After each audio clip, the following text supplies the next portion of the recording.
Okay, so we are live on the YouTube. Let me shout out what our plan for today is for YouTube. We want to finish up the onboarding, and I realized that I want to create a couple like skippable steps. So how are we going to store that the user has skipped these things? And then, we're going to do it with local storage for now, but it's still like, how do we really want to set that up?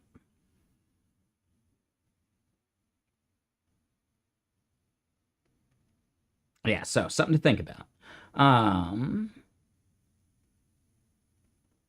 then another thing, yeah, for the current user that we're testing with, why is the lens step not showing? So we got some bugs to figure out, and I'm not sure what they are yet.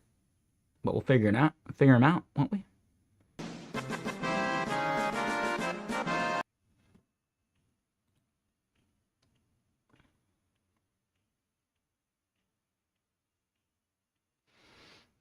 Let's see. Let me fix my hoodie. And God, this is just one of the best hoodies.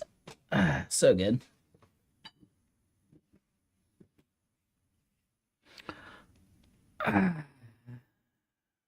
But yeah, what's up, typical employee? So we got shareholder value and typical employee in the same places. Something, seizing the means of production, right?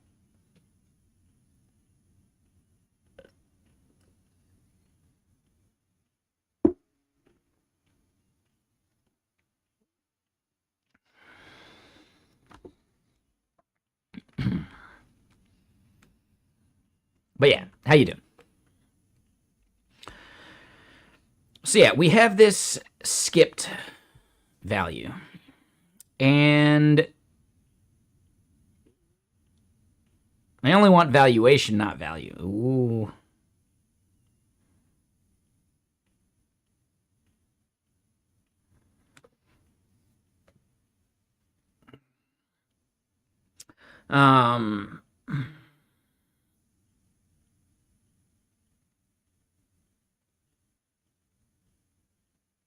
This is the tricky bit.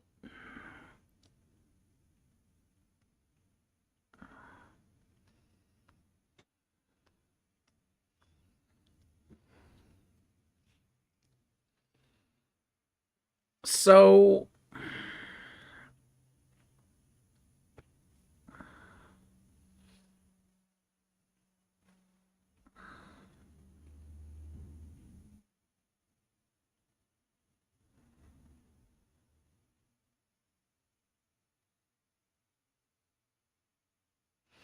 we could create, and I think this is how we have to do it.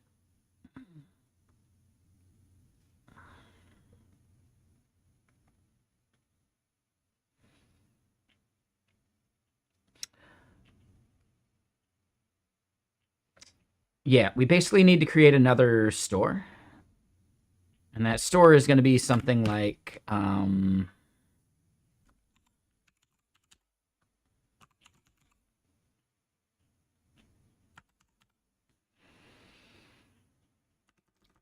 this is going to be skipped. Yeah, skipped steps.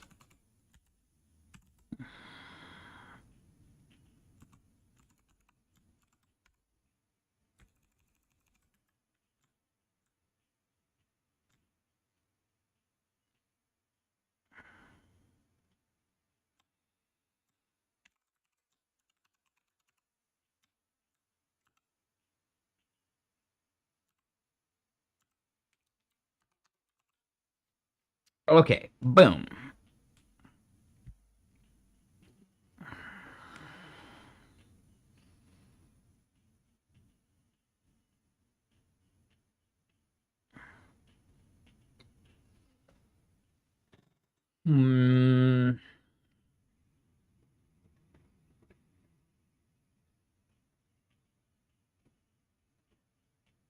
So hold on. Now I can't remember if this works that way. Let me double check something. I can't remember what this is going to be in a specific context. So now we got to like fiddle with it just to be sure.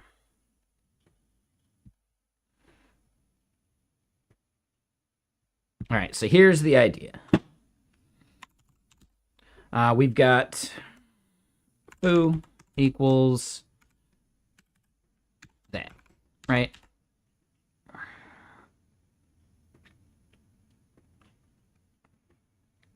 We'll just say it's link.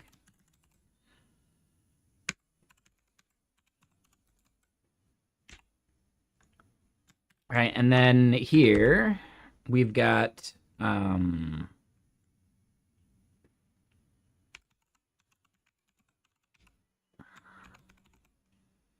interpolated link is then going to be.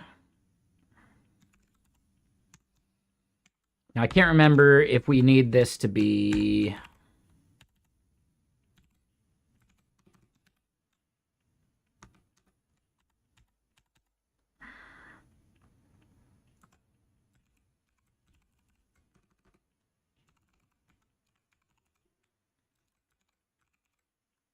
Like that? Oop.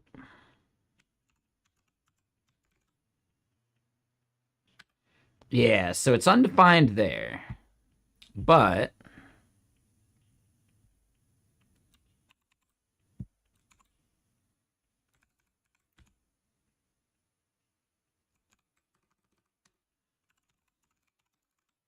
right? Then if we do that, it does have access to it. Okay. So now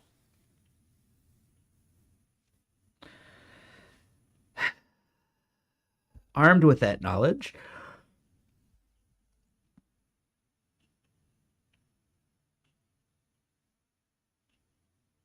oh, but you know what?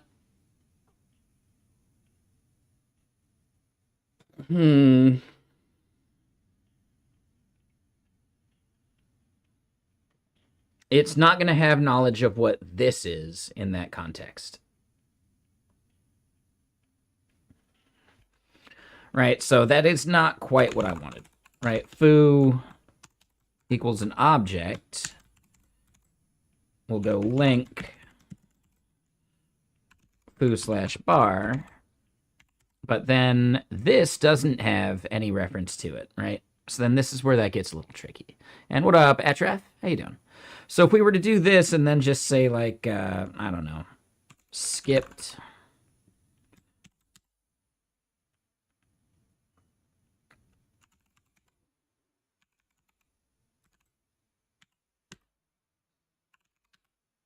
Right? Because this dot link points to the outer scope.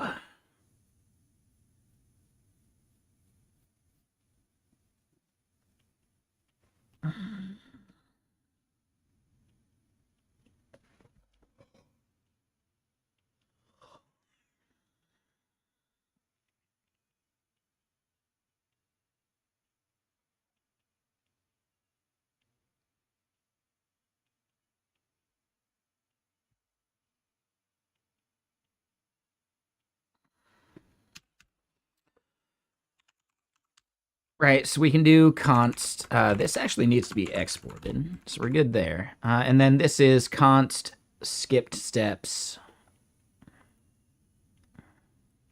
Now, this is const.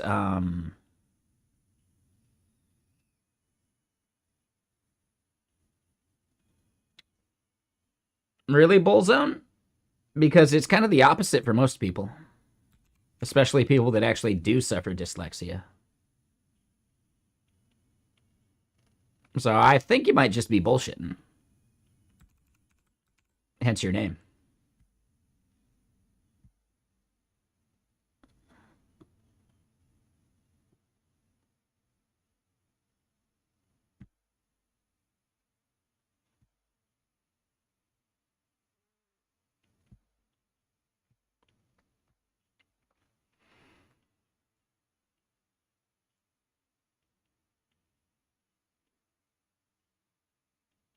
And yeah, I don't think I even believe the word literally in that sentence. But yeah, what's up, Al Beatum? How you doing?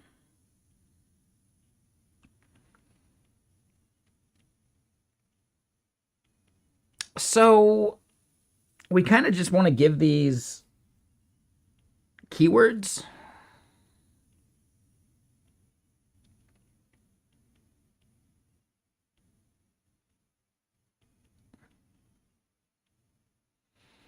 I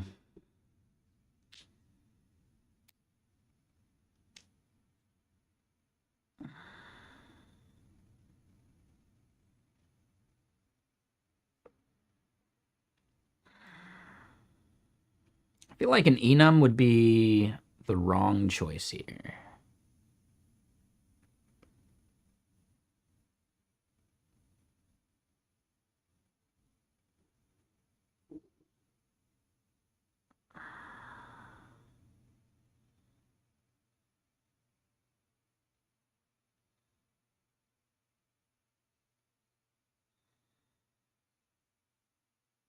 Mm-hmm.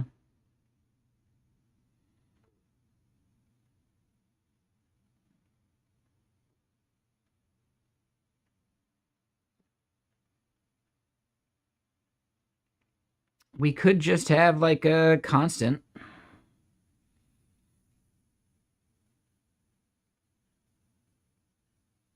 For each step.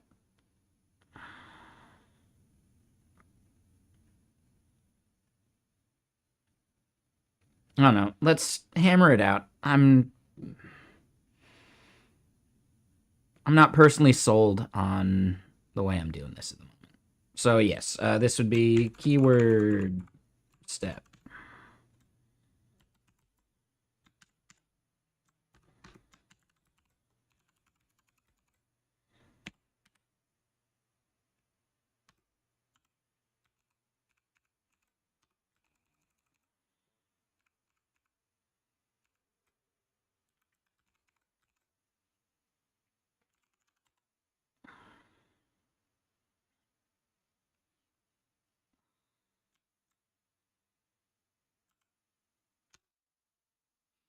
So wait, we don't want onboarding step. I guess, yeah, this would be key.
Right, so we do something like that.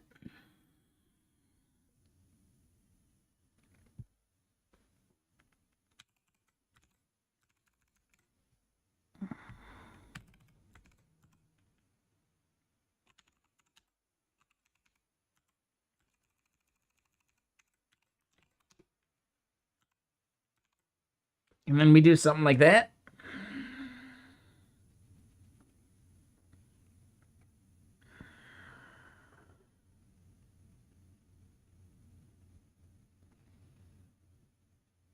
I think that could be a thing. Yeah, I think that's okay. All right, it's calculated as we change it. So then, yeah, it's that easy. And then we just need to update the skipped status elsewhere.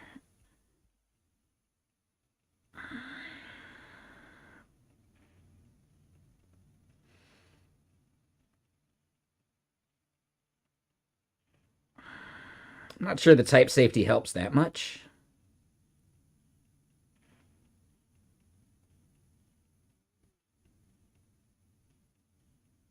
But it's not a big deal. All right, so you've watched me working on several projects over the years, but Messijo, well, it has something special. It's very cool and interesting. Also, the fact that I'm using Elixir, it's fun.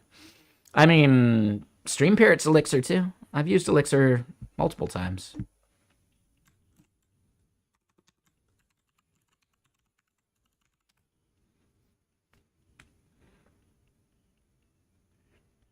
But I get it. I don't know. It does seem like the closest thing that I've made so far that can actually be like monetized easier. I think monetizing Walter is going to be real tough. And then, yeah, like Vexilla was probably never monetizable. I mean, Stream Parrot streamers are a bad monetization scheme. Unless you're really specific about it and what you're trying to do. I think Me Election could have been a thing, but I don't know if users would actually pay for it. And yeah, I wanted to focus on B2B. So yeah, I don't know. I would say, yeah, Messijo is the closest I am to like building something that might be actually viable B2B. I think there's other like B2C stuff that I would be interested in building too. But yeah, we'll solve this problem first.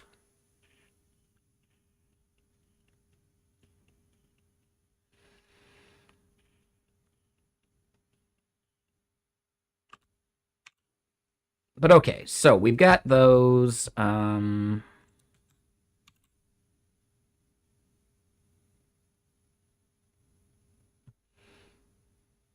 I guess now we're on the other part where, like, yeah, lenses by keyword ID doesn't seem like it's updated properly.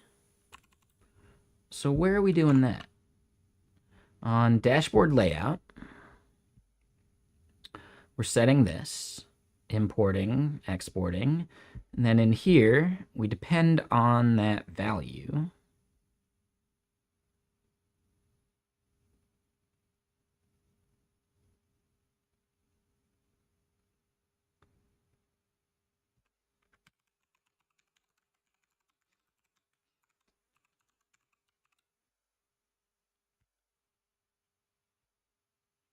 Whoops, didn't want to do that.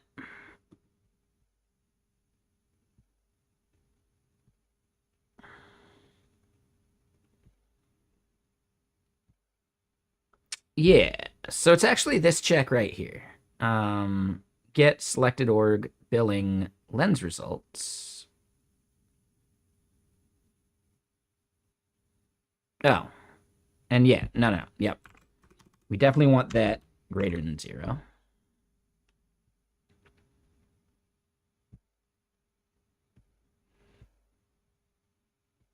Right, so we make that greater than 0, and we should be good now, but this step doesn't seem to be getting rendered.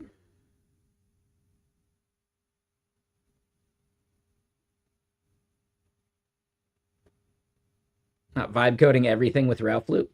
I mean, I think certain stuff would fit. I just, I don't know.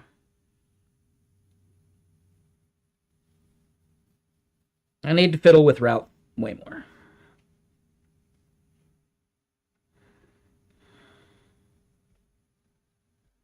All right, so we can see at least that steps is now 3 items. All right.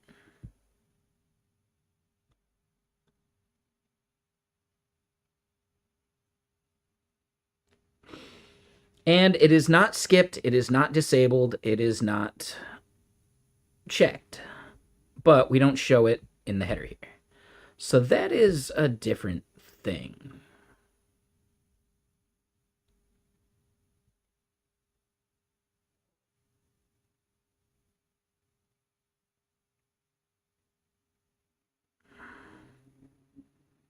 Ah.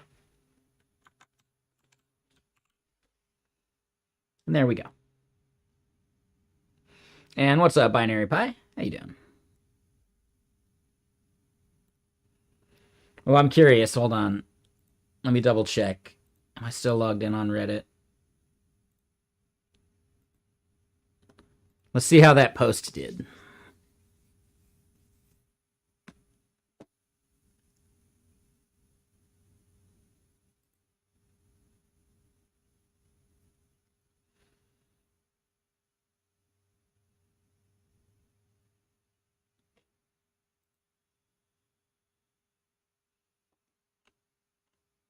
All right, 67 upvotes.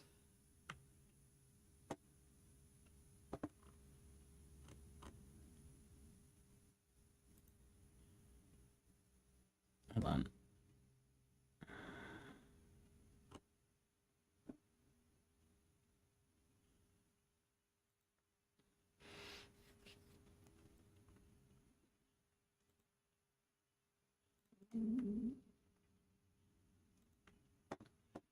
Okay, yeah. So binary pi, yeah. Here's the link just in case. 67 upvotes.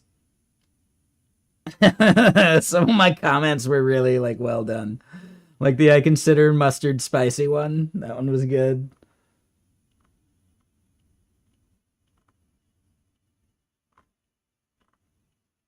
Better get ready for the bots. They ain't gonna like this one. That one where I replied, "Don't worry, they're busy crafting their next is this carving post." Dude replied, "Dude, you're a hoot and a half." Yeah. I feel really good. I mean, yeah, there are definitely some people in there that I don't know are definitely bots.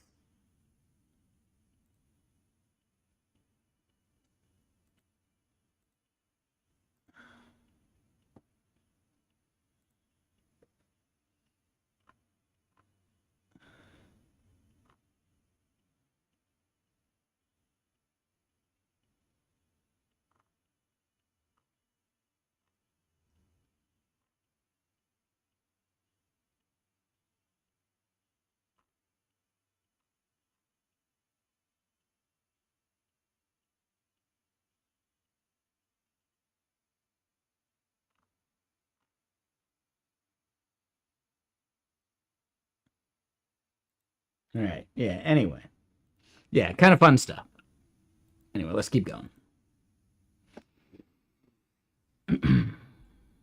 And then, yeah. I think there was definitely some replies in there for sure. So don't get you wrong, you vibe code some things, but at least in Europe, the people are much more skeptical about it and thinking about a full replacement, blah, blah. You enjoy people coding the old way. Yeah, there's a bunch of streamers that do.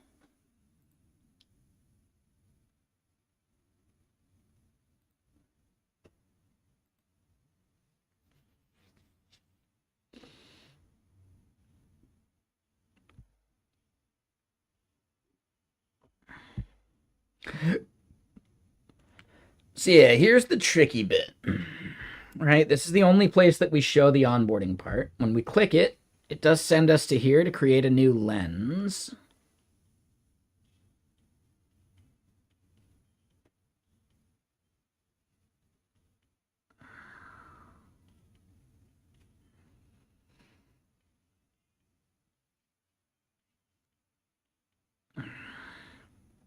Nothing about this page lets the user know that this is where, like, what lens or what keyword they're creating the lens for.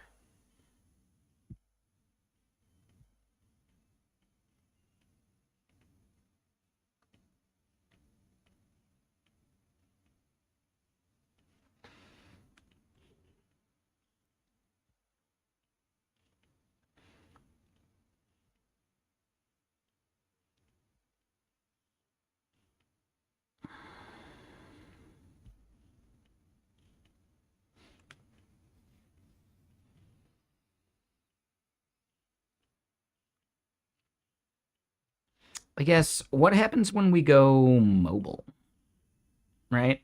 It's going to sit in there and we're going to show the onboarding list in there. So that's fine. That's separate. Ooh, we haven't really optimized this page yet, right? Like the red unread. Even though, yeah, 320, it's still got some work.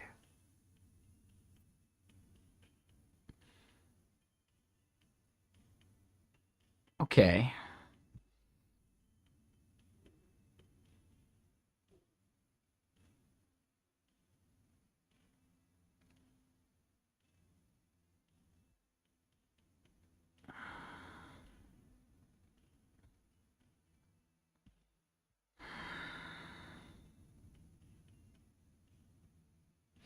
Yeah, I think the tricky part here for me is we want this box to be wide enough. And what is the width that we have it at right now?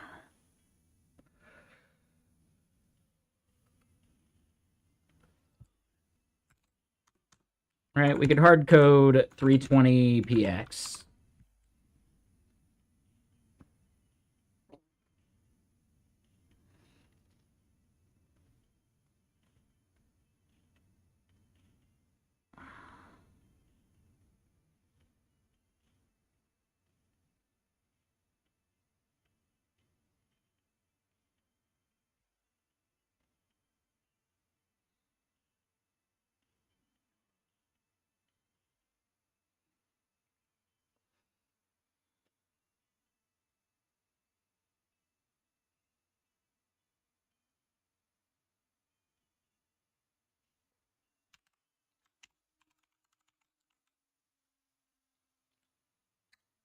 All right, so then button here, this is skip.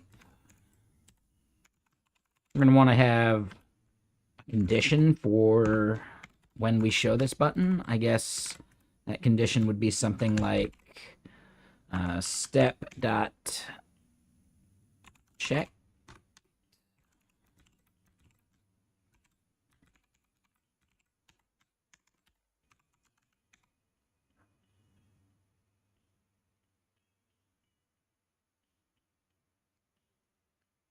Oh, and yeah. I mean, I guess it would be like step dot optional, which isn't on there.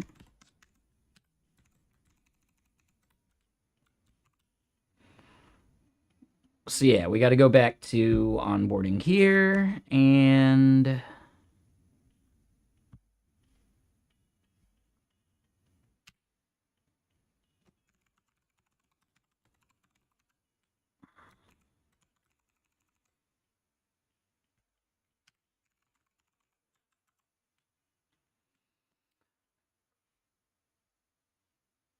yeah, I wonder if disabled.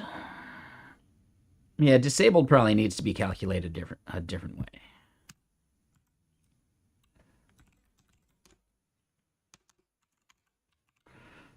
Right, so then that step is optional.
So that is optional true, and it would be skippable.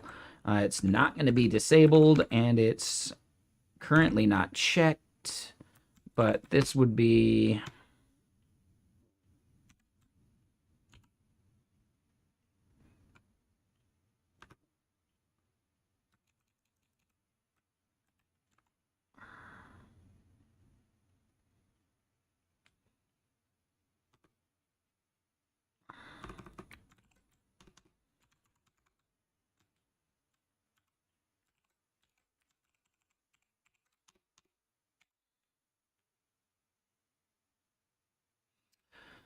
Yeah, so this doesn't actually know the concept of teammates.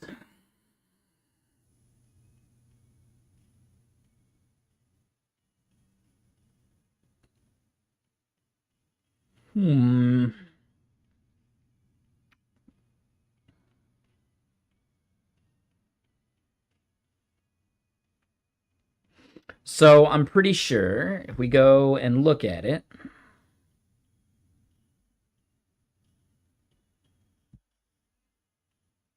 here in org settings, we're doing a fetch.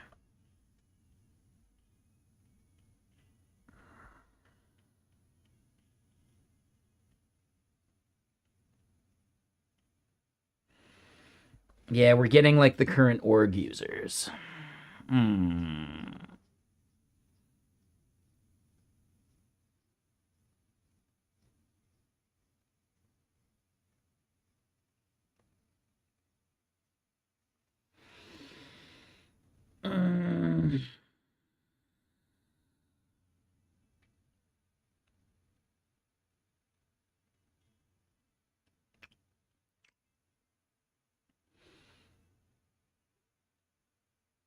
We could move this fetch to the top level, right? We could make it dashboard specific.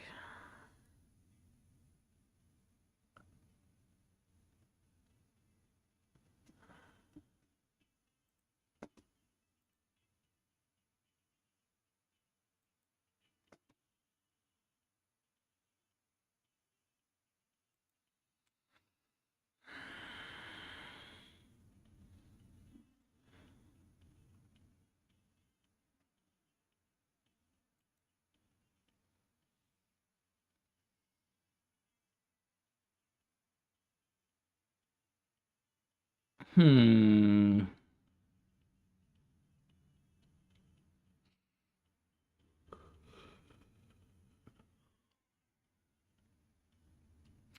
we do make org users global,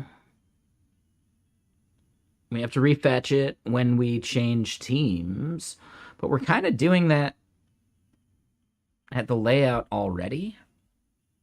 Let's double check that.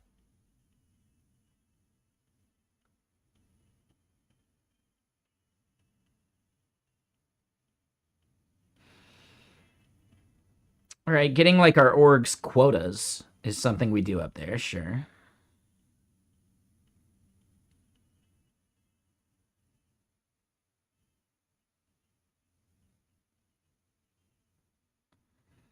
It's where we get all of our users' orgs. It's where we get the current user. It's where we get our billing tiers.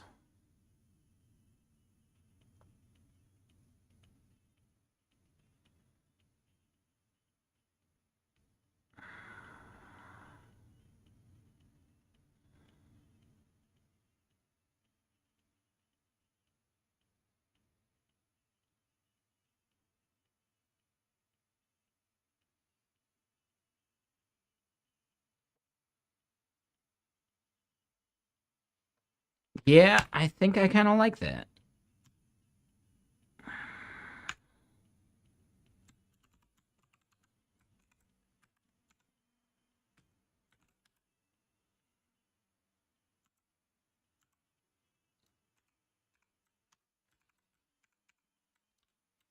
Right? So then we have this org users table.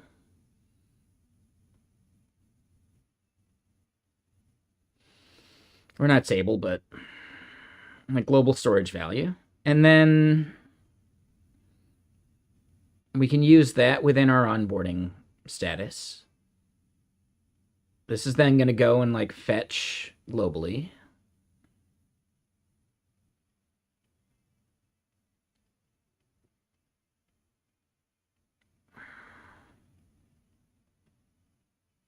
And yeah, it's just a refresh away. We're not persisting it.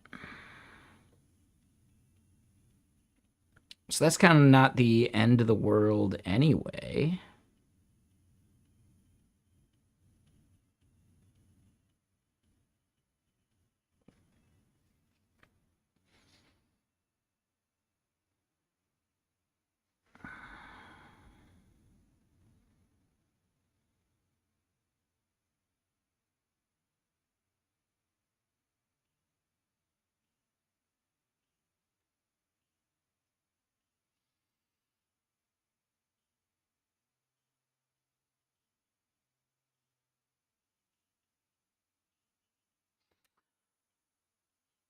Yes, we're not using state for that anyway. So yeah, org users, we would bring it in, do some stuff. We're not setting the values, so that's fine.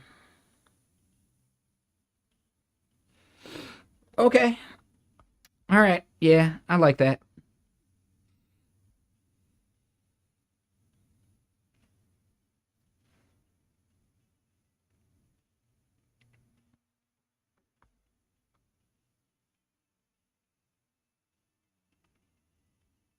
We are currently keeping selected org here. All right, so orgs and selected org. Really, we should pull that out to a separate like store.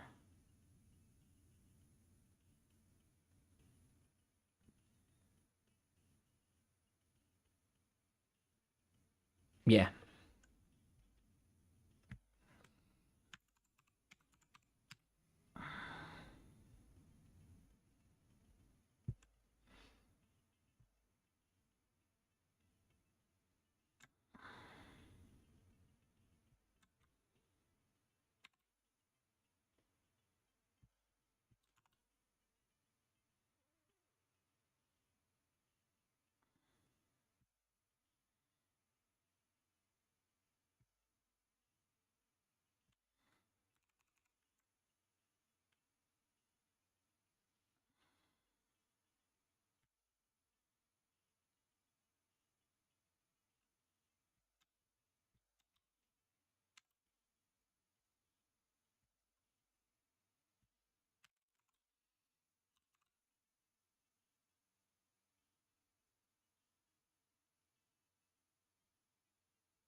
Ah.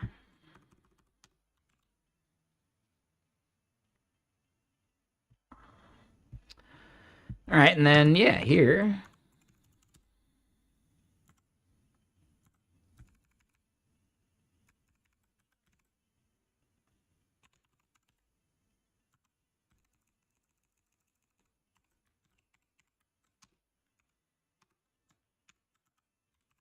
Okay, so yeah, we'll do that.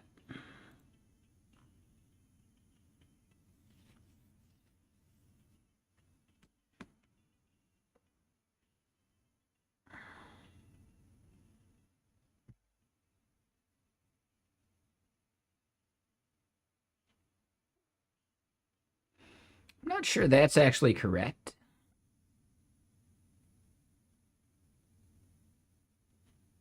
It might be. All right, so then here in onboarding,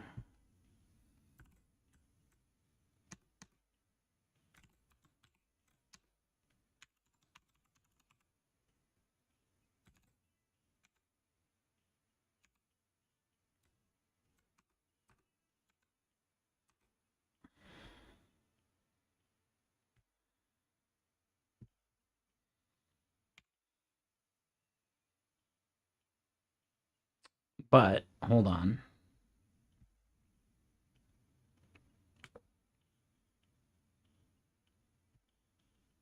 This is just an array.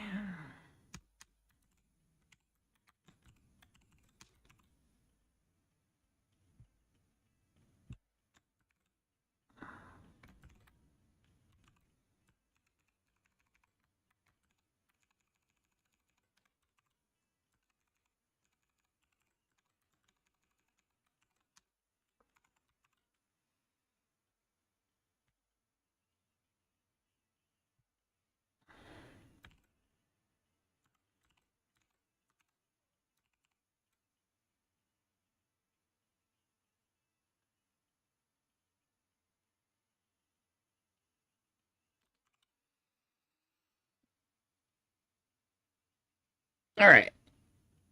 So then, right, we see this. Cool. All right. So then what I want to do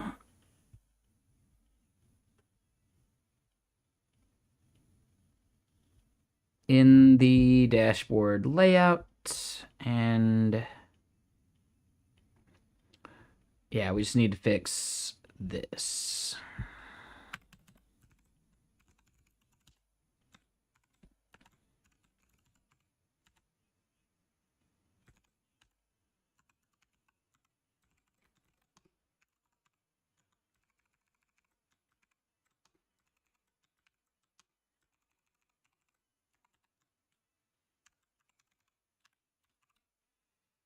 All right, so we go there.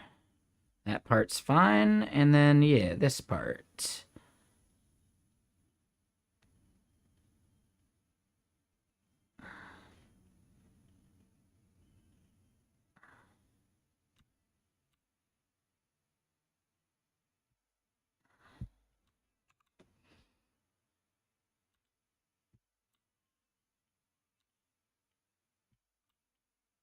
And it's org users under the hood.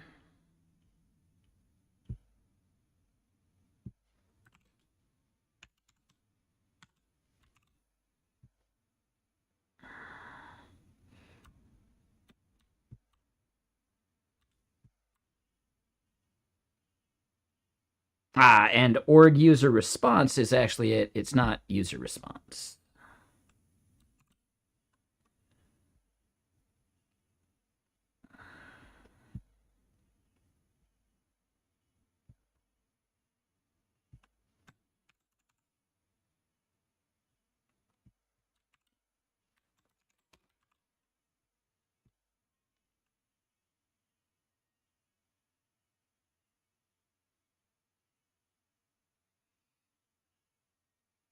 When it's maybe like selected org users.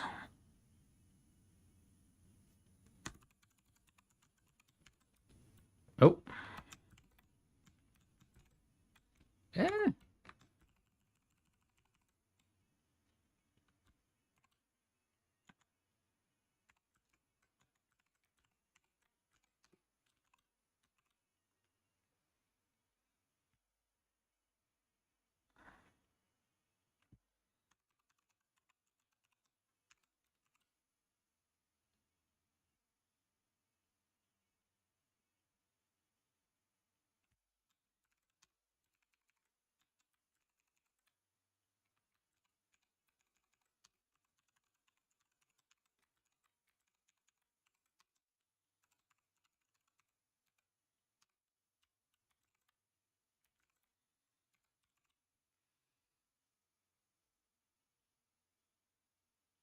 All right, so we get those in there.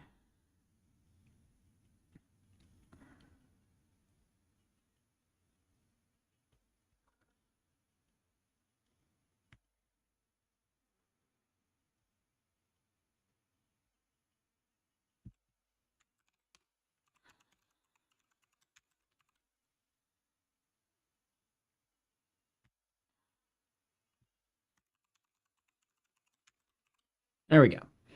All right, so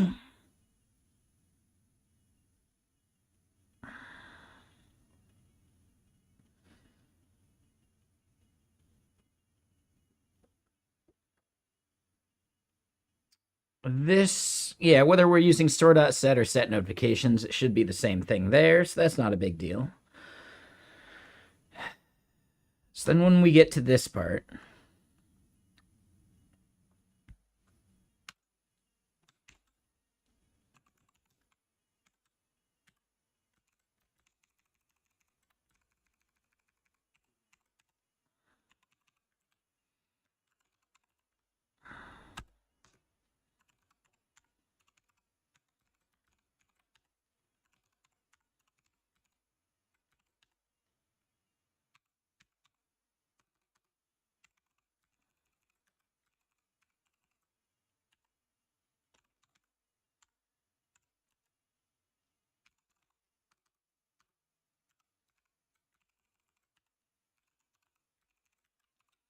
okay.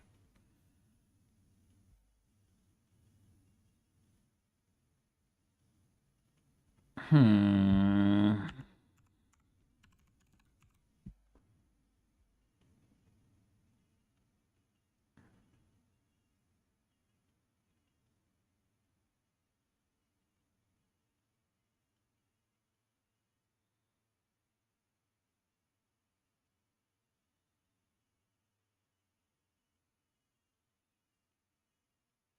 Oh, I see what I'm messing up.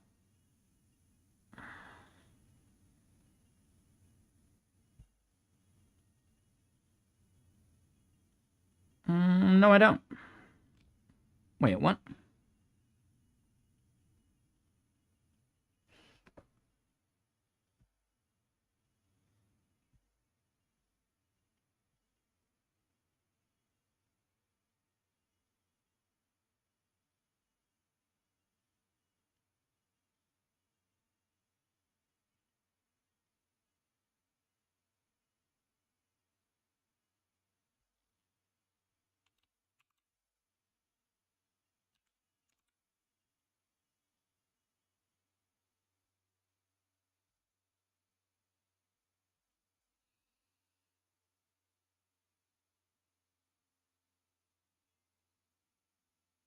And yeah, that's like all over the place.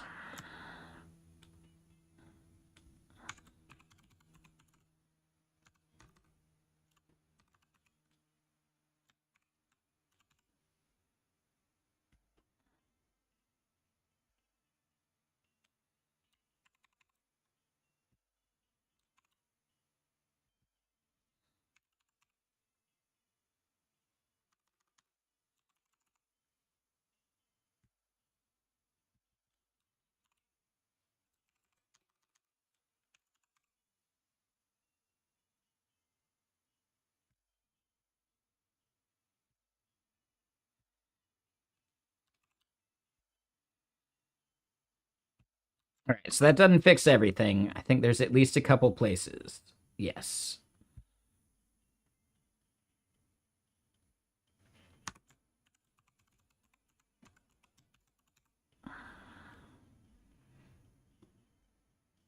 All right, so then looking at the list.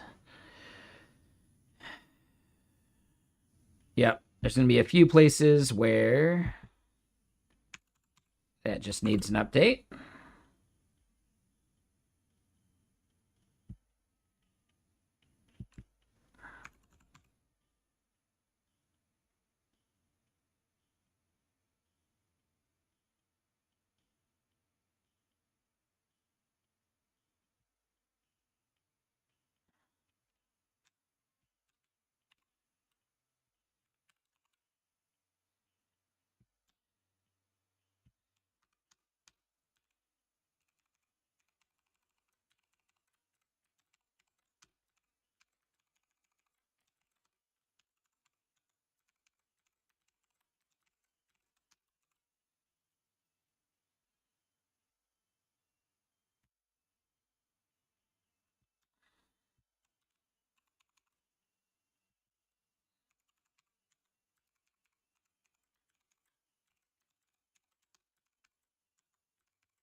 All right, so cleaning these up because we broke a bunch of stuff.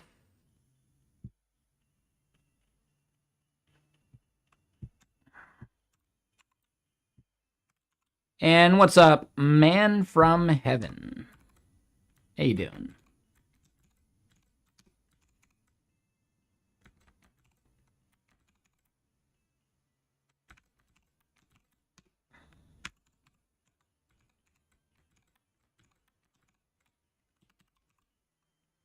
All right, there we go.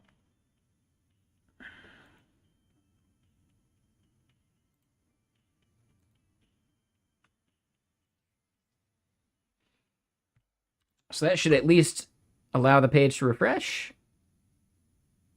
Shit.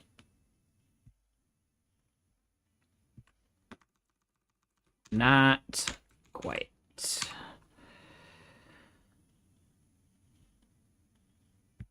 Yep. Yes, we import this in a lot of places.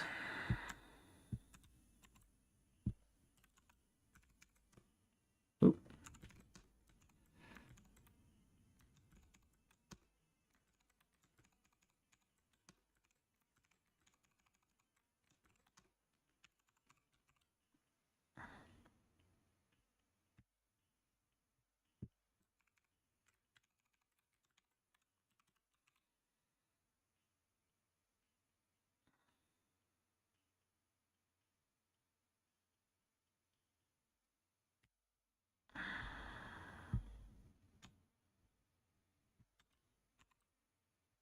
Yeah, a little annoying that we have so much of this to update, but that's what we get for commingling things that really should have been part of a different import.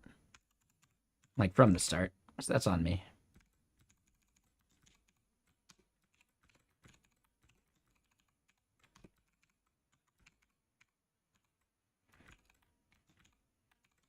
And there was probably some like regular expression way of doing this. I don't know if it's worth the effort.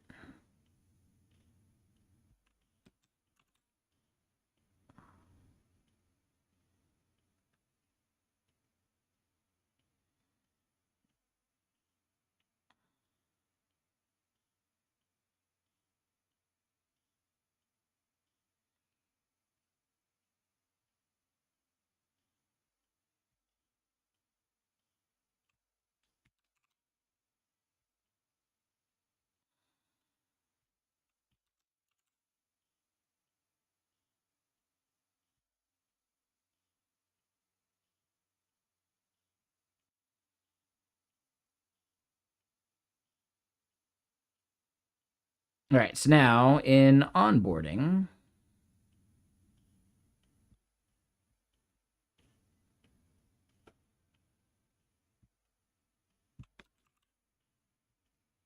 voila. All right, so then we can click that, and then we get it spaced. Cool.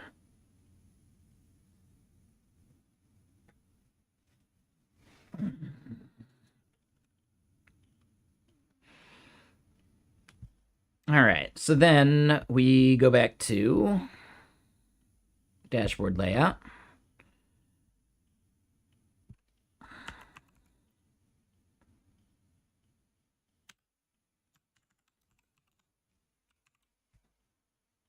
All right, so that shrinks those down a little.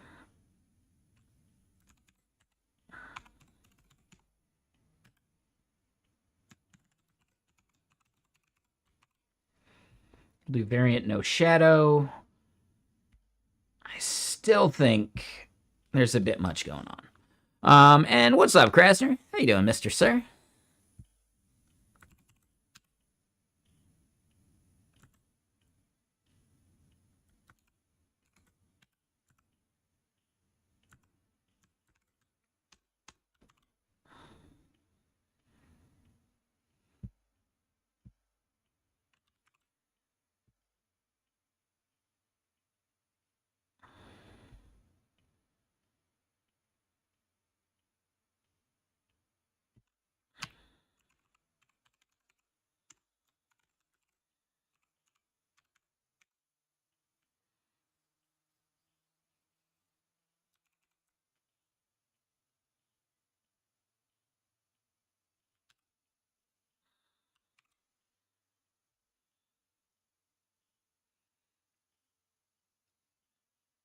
But yeah, what you up to there, Krasner?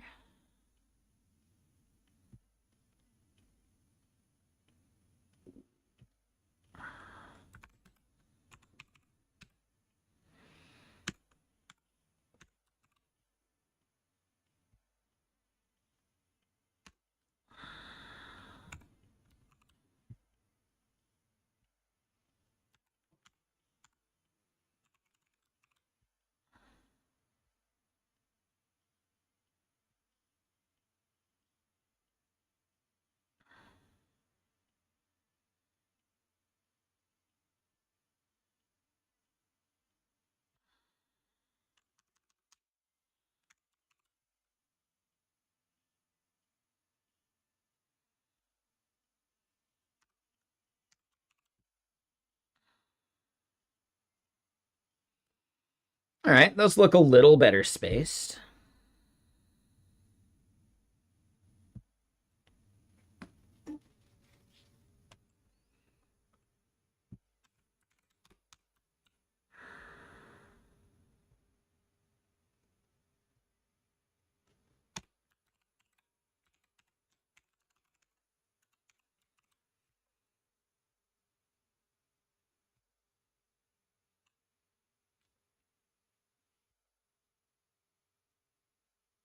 I didn't even pay attention to that, but yeah, dude. Nailed it.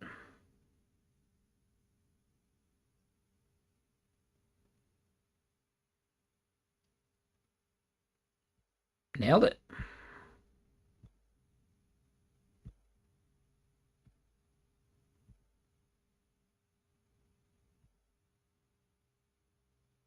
Aha, but we don't actually want it to navigate elsewhere. So that's where we go back to dashboard layout.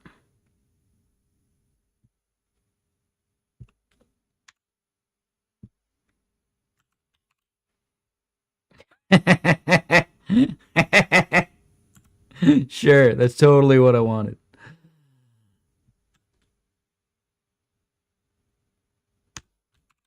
We'll call that good.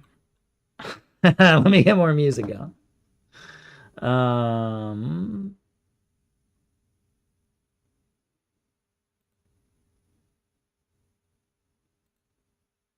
There we go.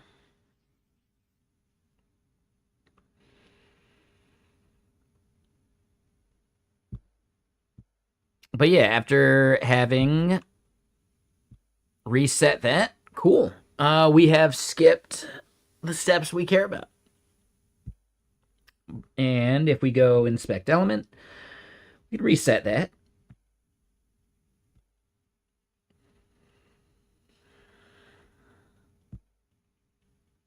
I don't like that key anyway.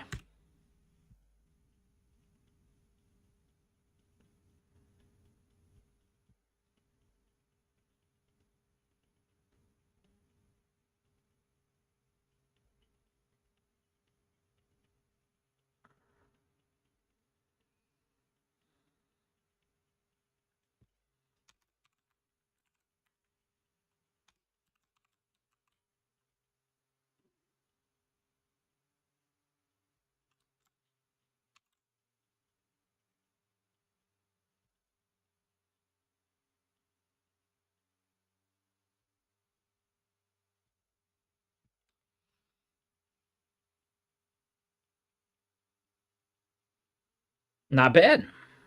Okay.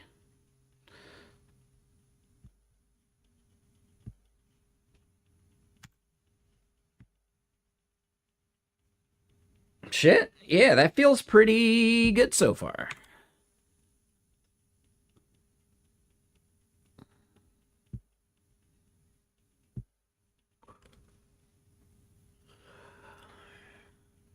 All right, so then creating keyword lens. That I'm not I'm not 100% sure of.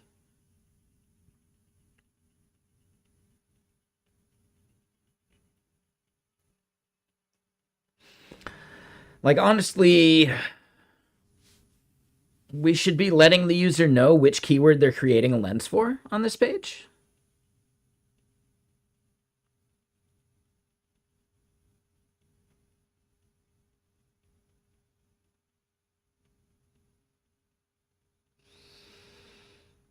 And honestly, like on this page, maybe we want to have a little, just like a little header, like an intro thing. Like if it's your first time creating a lens, we have a little like alert, and you can hide the alert, but it at least explains what lenses are.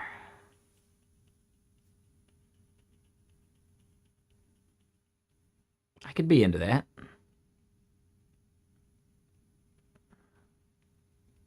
Hmm. That almost seems separate.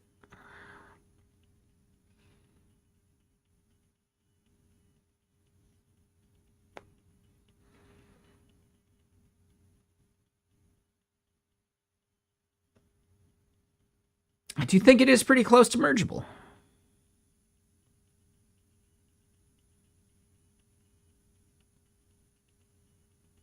Hmm.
I think there's something we could do to make this look a bit prettier.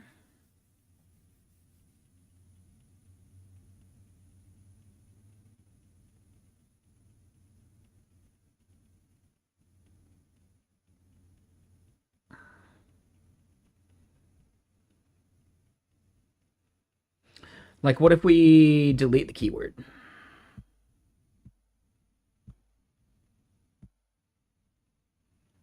Right? And then it's disabled.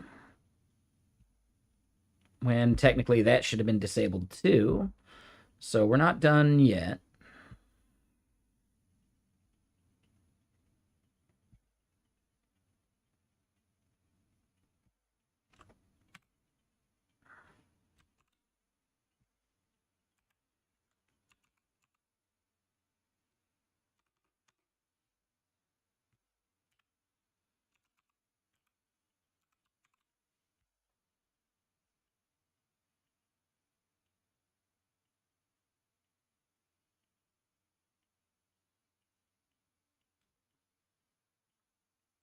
Okay. Yeah, so the disabled step works there just fine. If we were to go back to here, and we blow that one. So on the home page, we've still got an issue here. Yeah, we want step not skipped.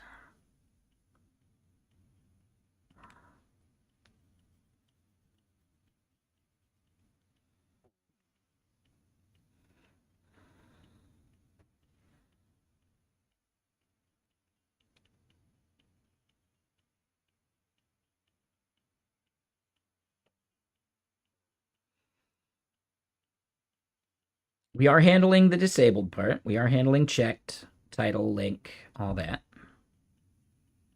We don't have a way of skipping yet. But yeah, like, because we're making these buttons, like a button within the button seems weird. So I think we need to refactor these things to look kind of styled the same.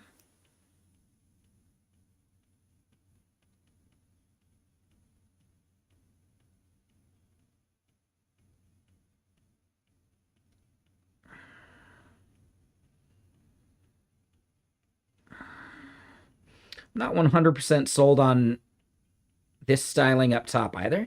Does anyone have any opinions about how we should style these better? Like, we got the basic, like, things there. I don't know, it just doesn't feel right.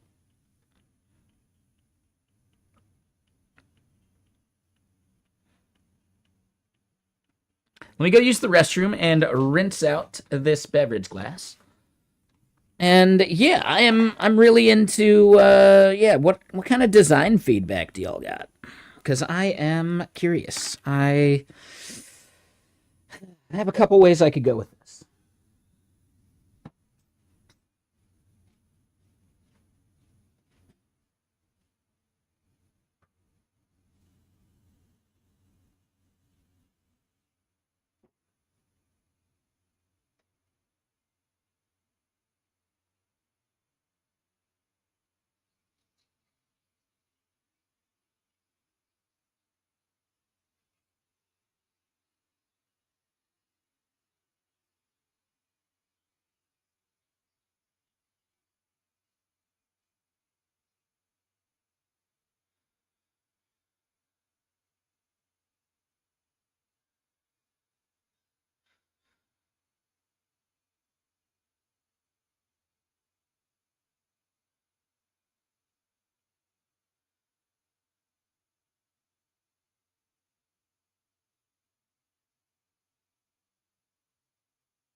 Okay, and I'm back. So yeah, no one has any design critiques for me or anything?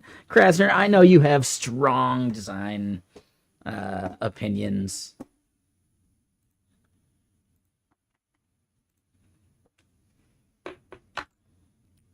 Oh, Krasner left already. Oh wait, never mind. No, I see you. Yeah, you're still there. Come on, Krasner. I know you got design opinions.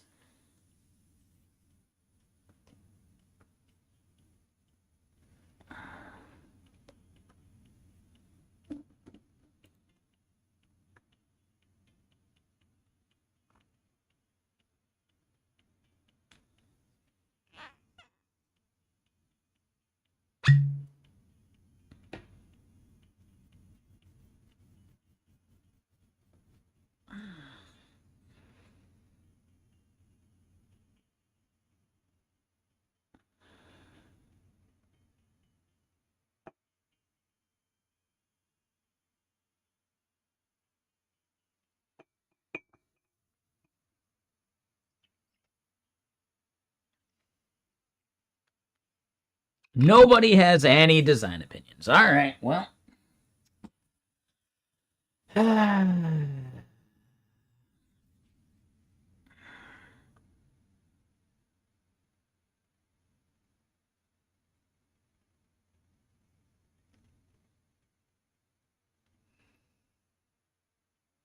There you go. At least it's an opinion.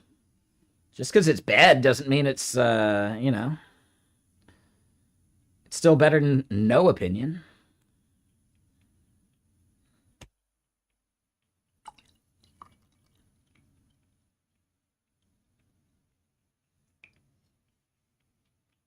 I mean, yeah, it's fine. No worries.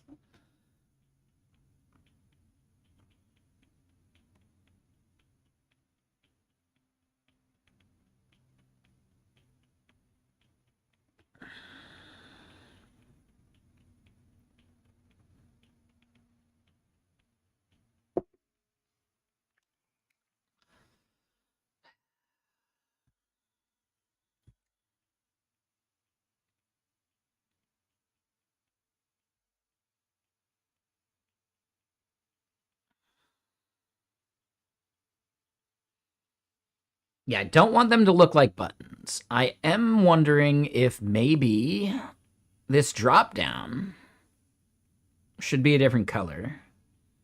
And we should opt for that. I do like the idea of the border on hover.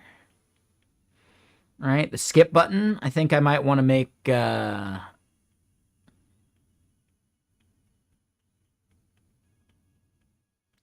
think I might want to make that just have like a white background.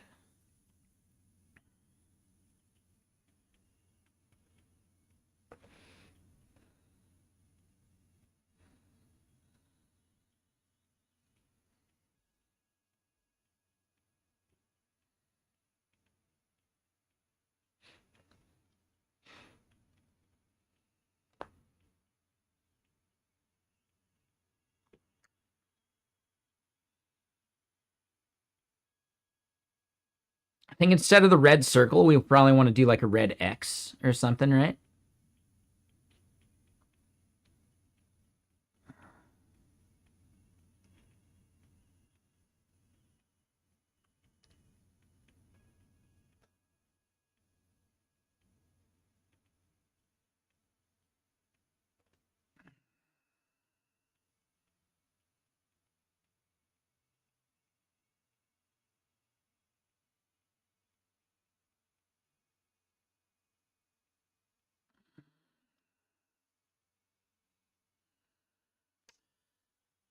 All right, so let me do this. Right, I think V0 could do it.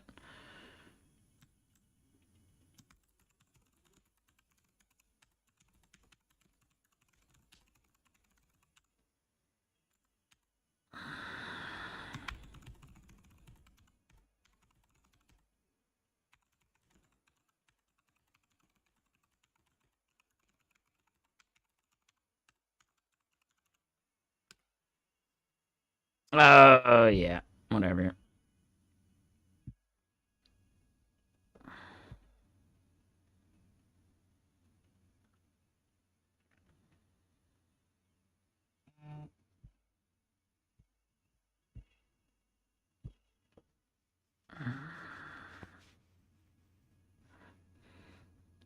Let's see what we get as some, like, inspiration. I think that could have some value.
Yeah, I like it. Okay.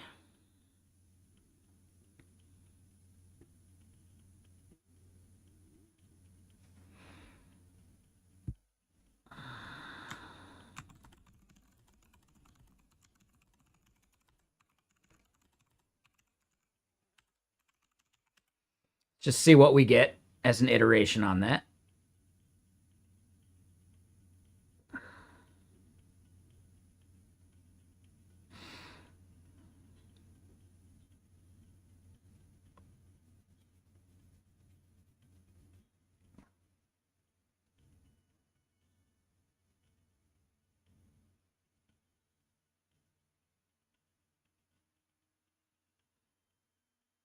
But yeah, I like the idea of the completion bar at the top.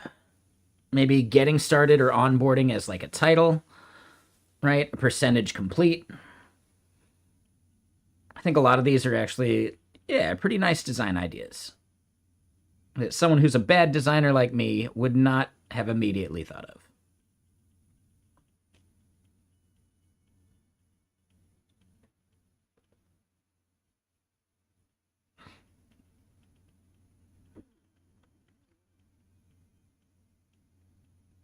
think an interesting bit is that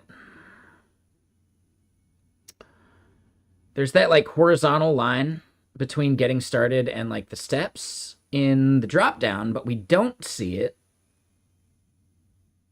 Oop, I didn't mean to do anything.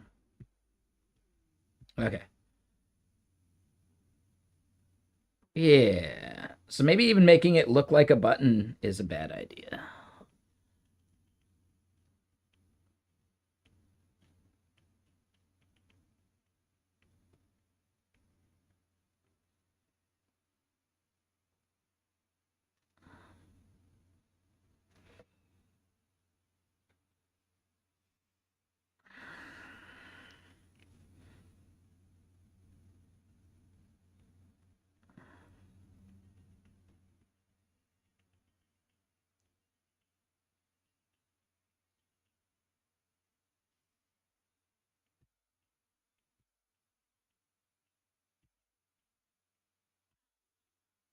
Oh, I like the idea of crossing out the thing when you're done too. Ooh, that's nice. The subtle gray background, that's nice. Yeah, I think V0 did a good job. So now we got to implement it.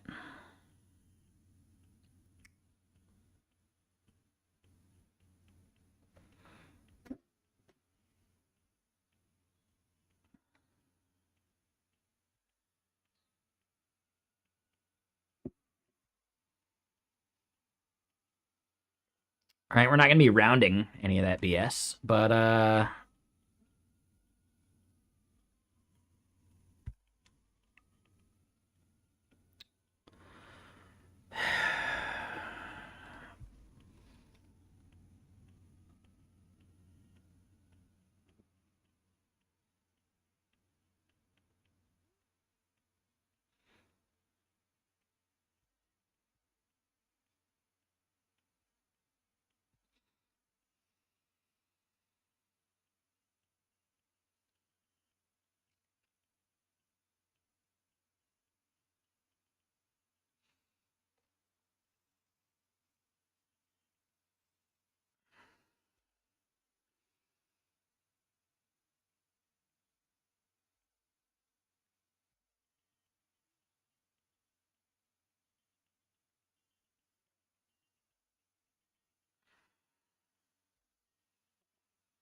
we are going to make it a white background.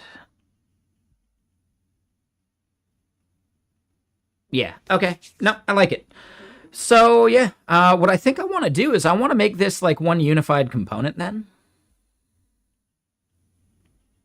All right, like at the home page and the dashboard layout level.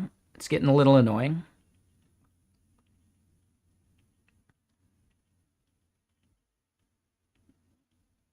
So we'll create this and we'll call it, I don't know, onboarding checklist.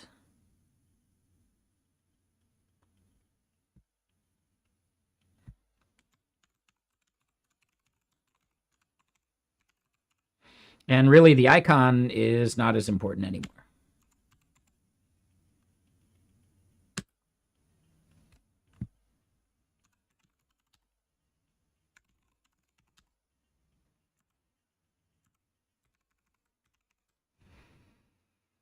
All right, so I would say the one in the dashboard layout is probably the furthest along. Let's clean up a bunch of these that we don't need. Oh god. Oh, email junk. Yeah, email junk will close.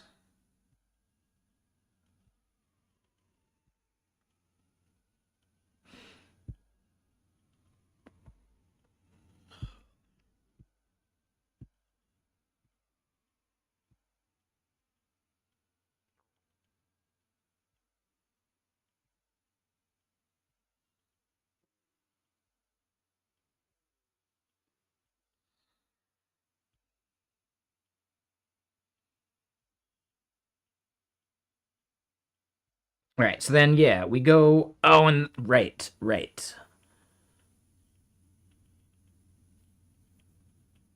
That's why we didn't want to do an onboarding checklist. Ah, right.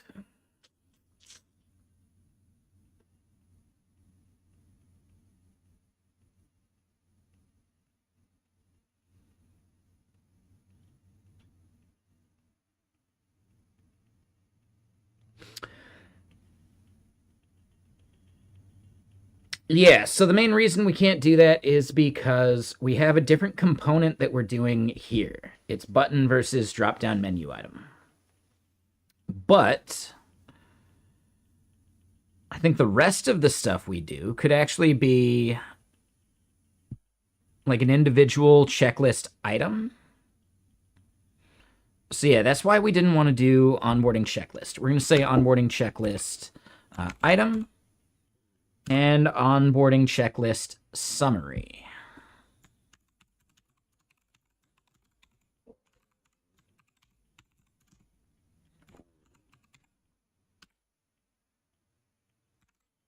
All right, so then, yeah, let's grab the boilerplate here, add that boilerplate there.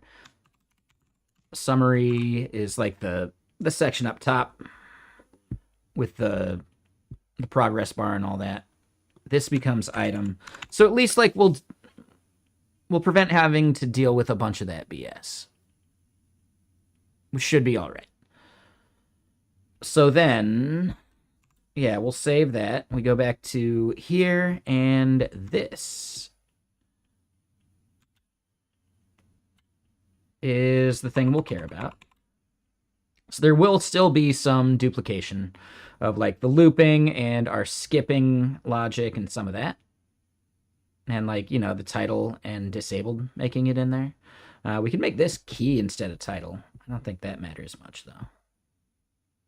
So then, yeah, item would basically be that.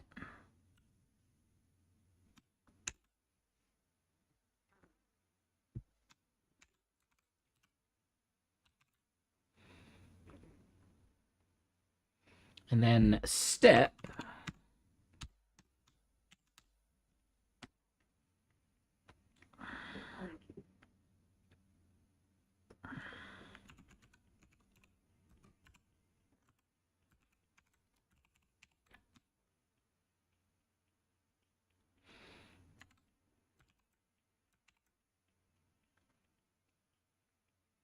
and this is where exporting a type for that would be a good idea.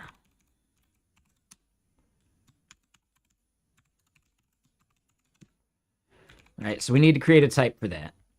Let's go do that over in here.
All right, so something weird's going on there.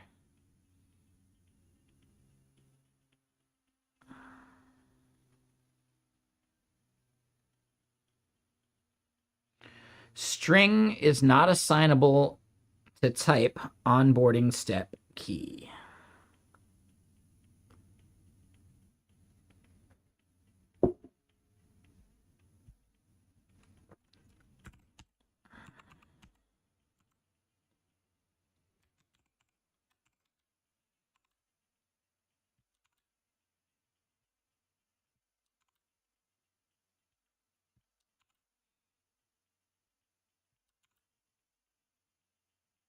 Just an experiment in here.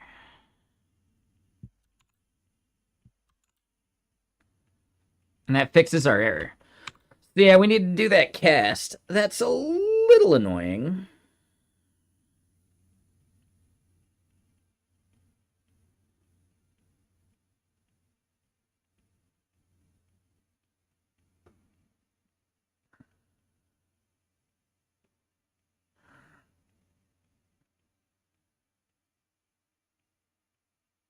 But it works, and we do get type checked from it.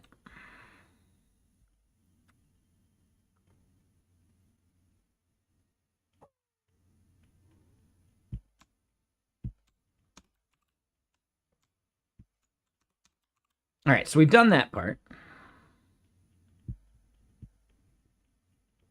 So then checklist item. Yeah, we just want to bring in all missing imports and see what breaks.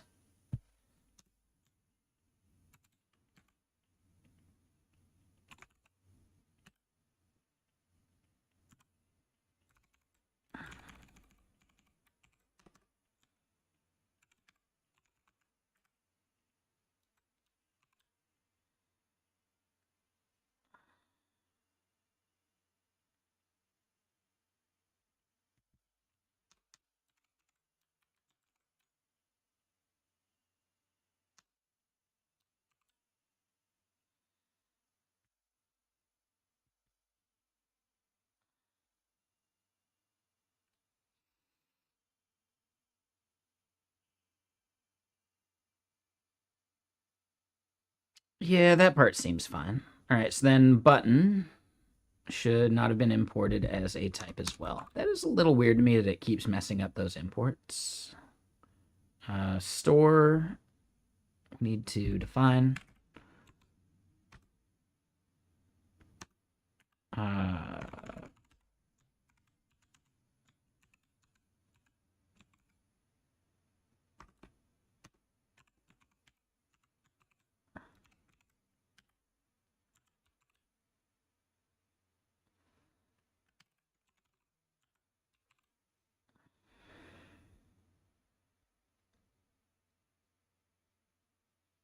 Okay, so we do that. This, we can do that there.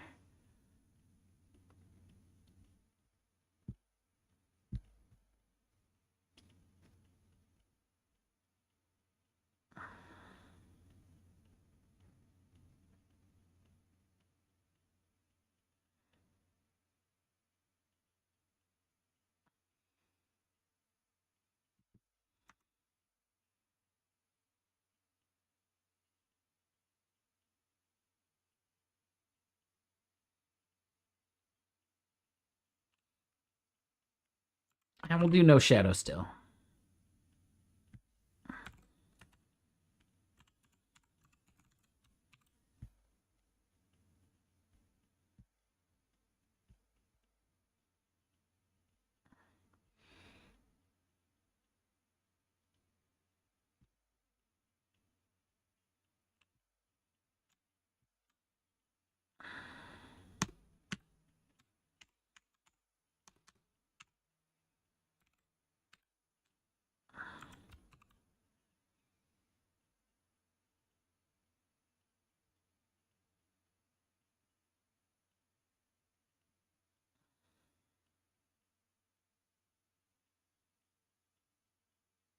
Shit. It knew exactly what I needed there. All right, so then, yeah, that shouldn't have changed anything. It did a little bit.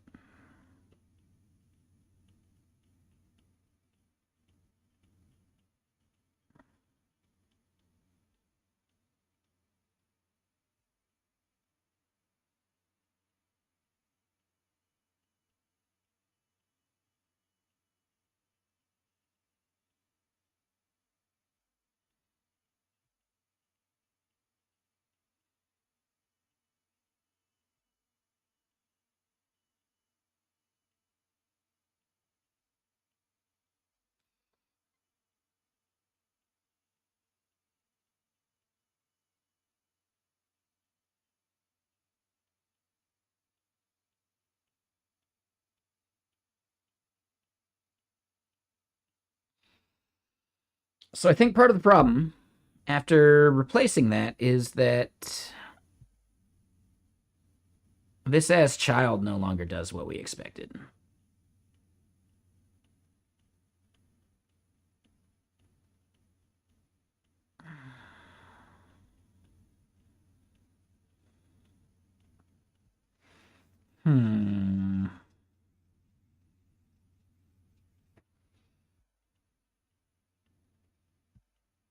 Yeah, we're working on it. We're working on it.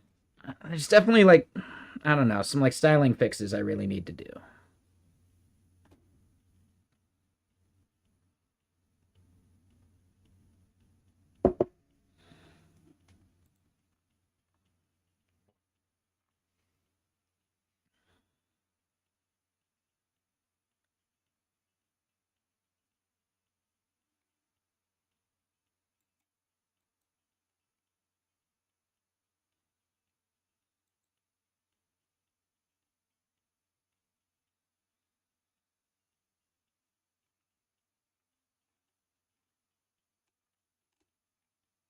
Hey, Binary, I just saw your photo. Fuck yeah, dude. What was it like up at the mountain?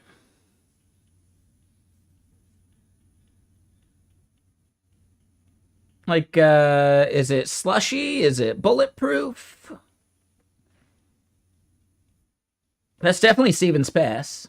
God, I'll never be able to forget the scenery.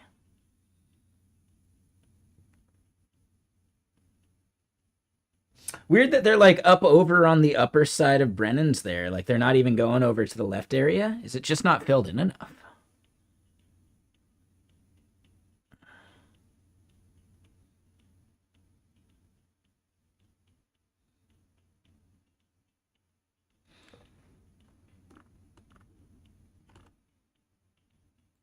Yeah, Binary, I know you're out there. Come on.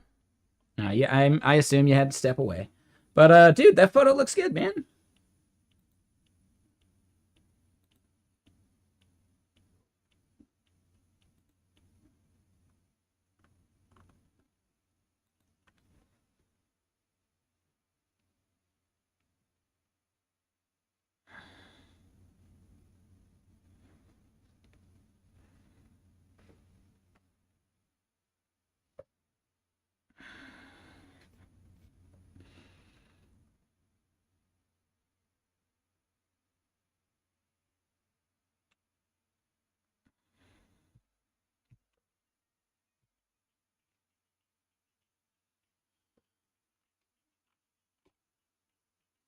Yeah, if I'm looking at Binary's photo, there's a couple rails set up. Looks like waterfall might be going right now.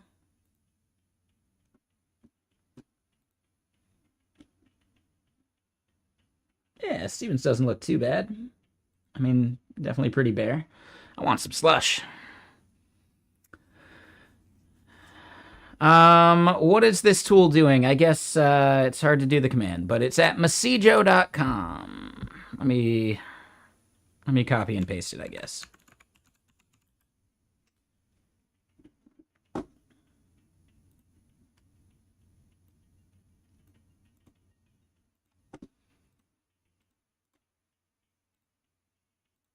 There you go, Stefan. It's over on the YouTube. But yeah, so we've got more than Blue Sky now. We've got Lobsters and Hacker News as well, but the idea is just listening for mentions of keywords on social media.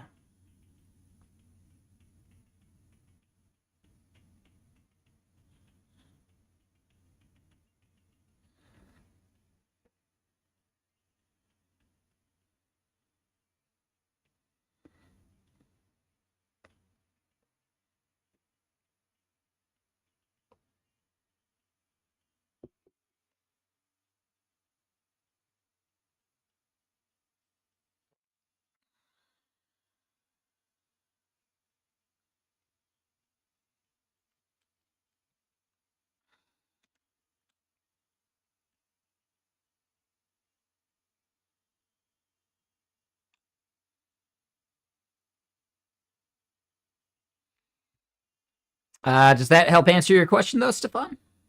Let me know if you got other stuff. We are currently working on the onboarding section here and eventually the onboarding section here.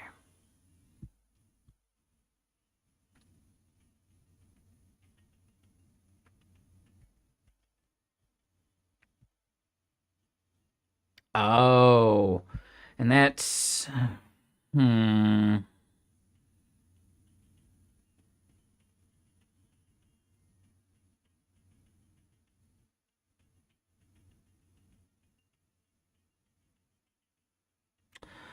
yeah, shit.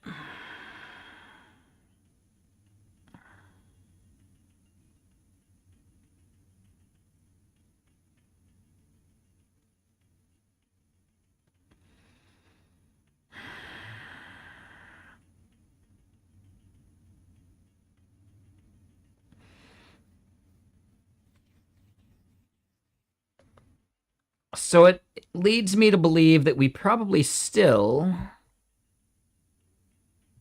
want the link to be outside of it.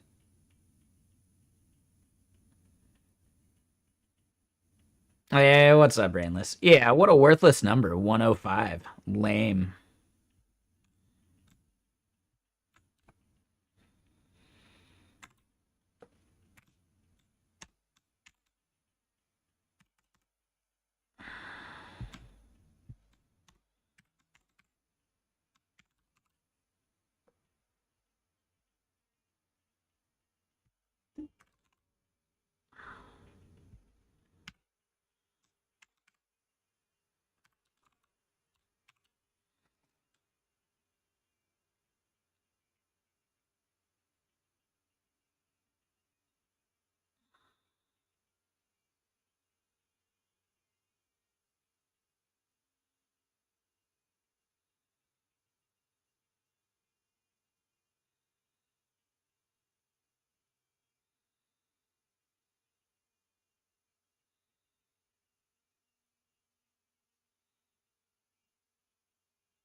But yeah, how's everyone doing today?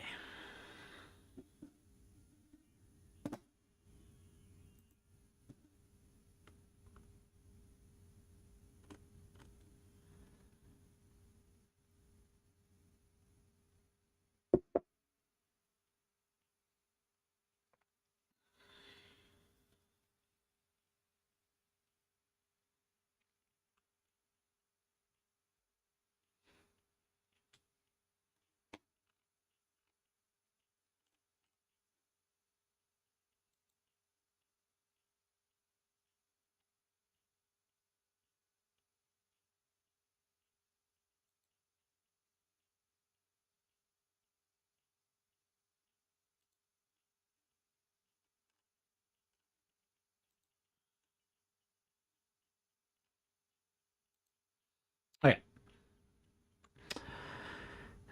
So yeah, right, we do that and we get this back, so we get like the highlights and some of that back.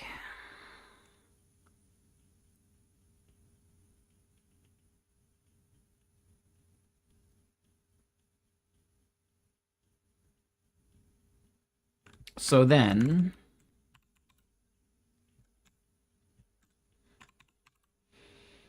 I think we want to do this on the home page too.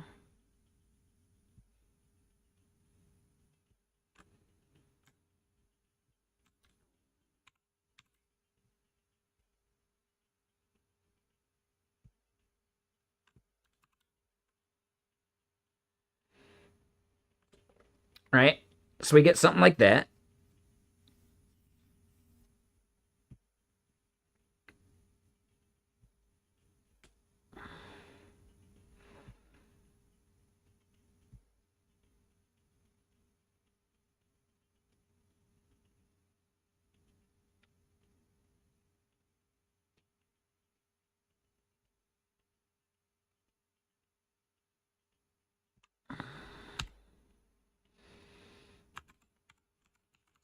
All right, we'll make this BG white.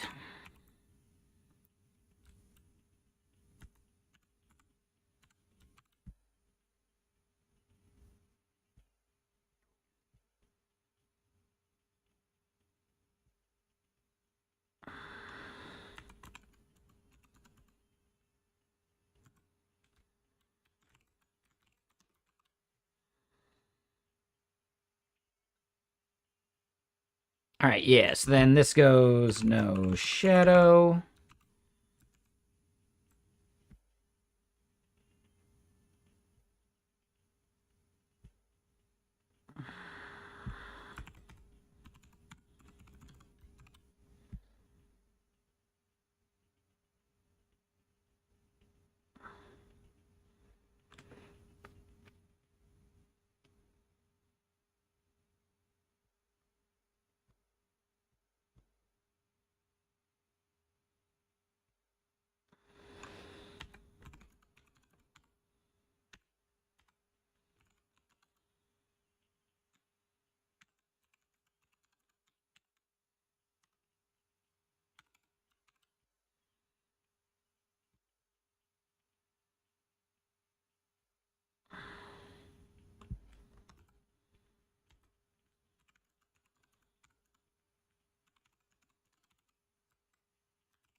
All right, cool.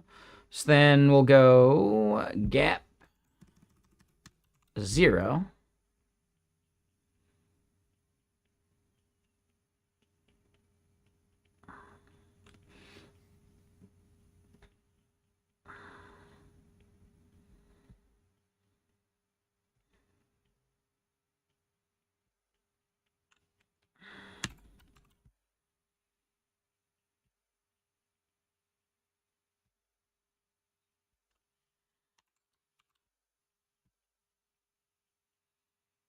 So then padding 1 is dead on balls accurate.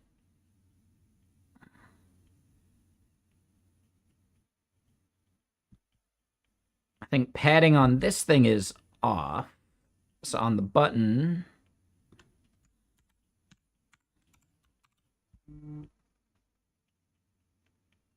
yep, we can do the P2 thing.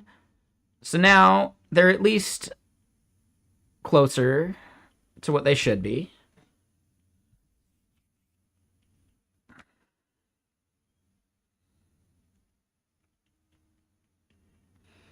I like the idea of the description, right? Like we got some inspiration from V0.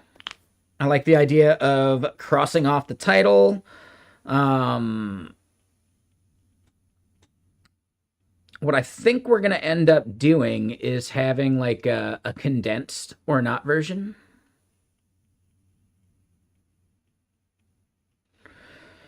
So the condensed version would have step 1 showing. It would also... yeah, I think the rest is fine, right? So yeah, condensed version.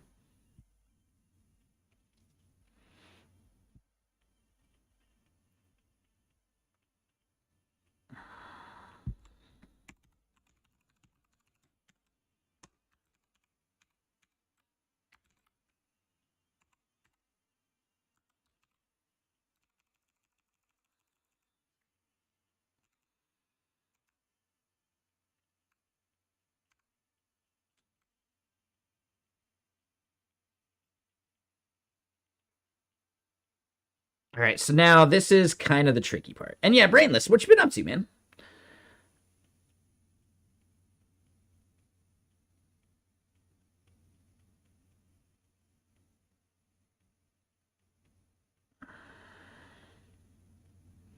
I don't know if you stuck around on the Pal World the other day on Sunday, but I demonstrated how fast that Jetragon is, and it's not even like one of the best ones. So yeah, we just need to get another and start breeding, and we can have like the absolute fastest Jetragons ever, and it'll be amazing.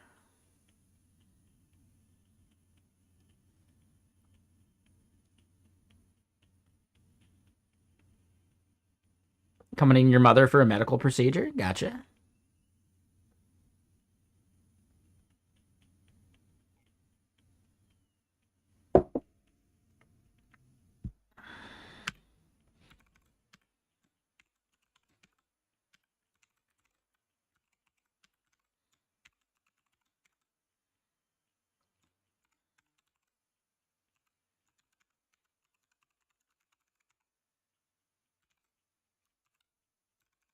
All right, step.description.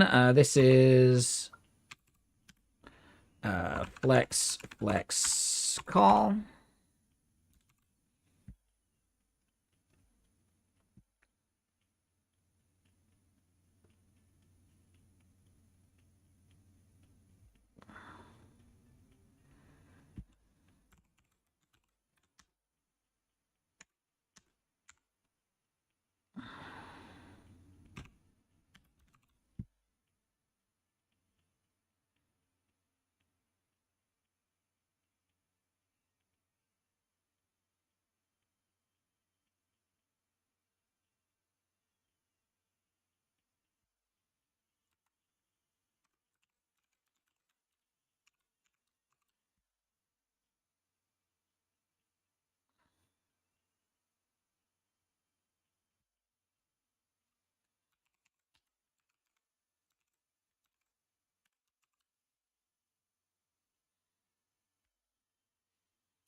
All right, so weird internet. You're on a public Wi-Fi, and Twitch refused to open, saying the site was insecure. Instant VPN connection time. Yeah, that does sound weird.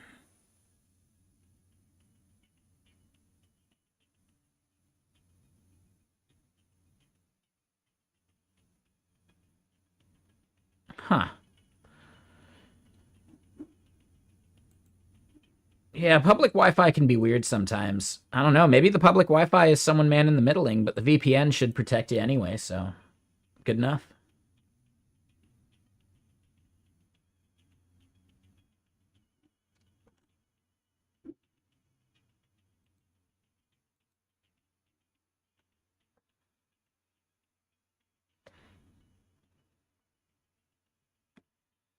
Yeah, but VPN should totally solve that, so problem solved.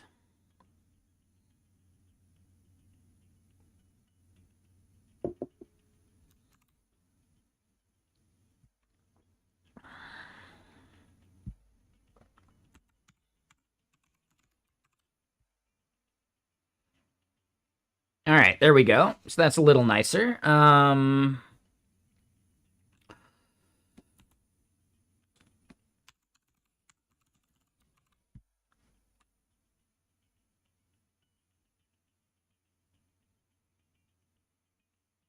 kind of like the idea of the skip button being in front.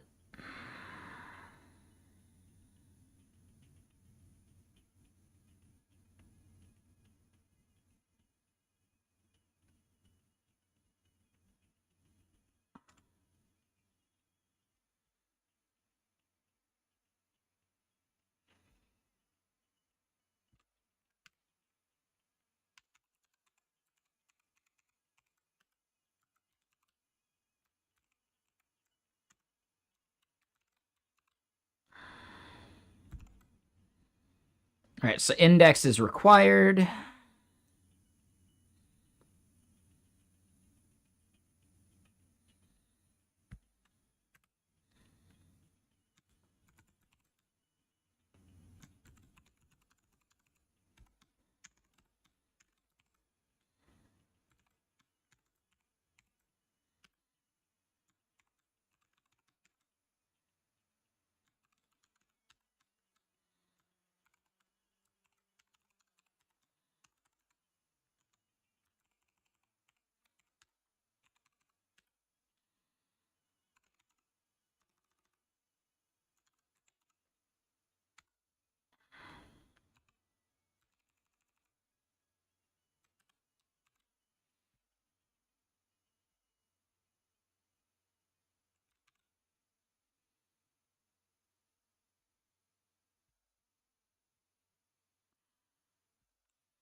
All right, so then we got step 1, step 2, step 3, etc.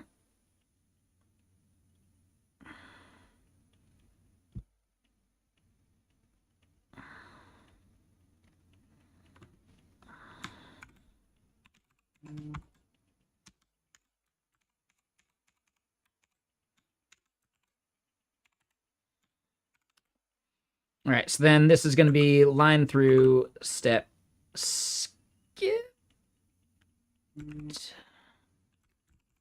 but not quite.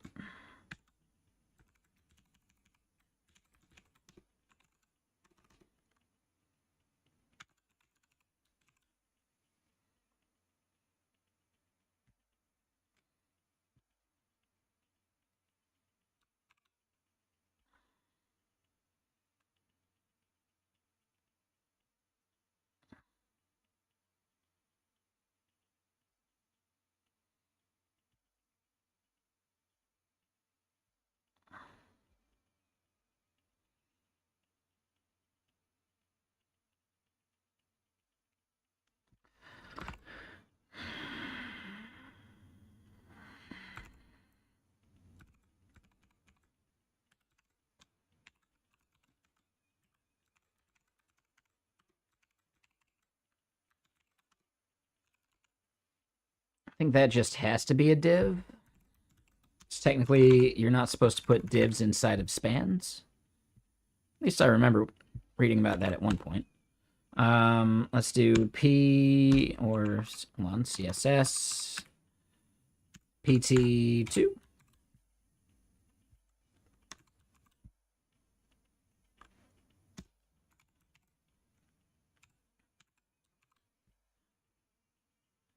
All right, something like that. Sure. And then, yeah, in dashboard layout, we want this one to have the index.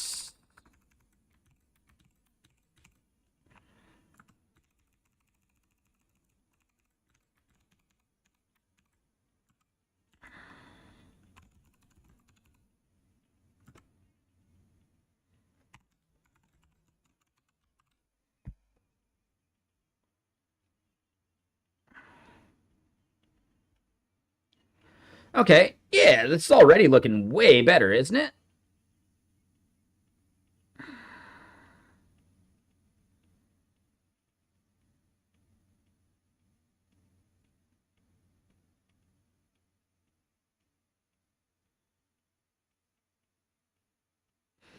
Yeah, I think we just want to go like a much smaller font size. At which point, yeah, that padding might not be necessary anymore either.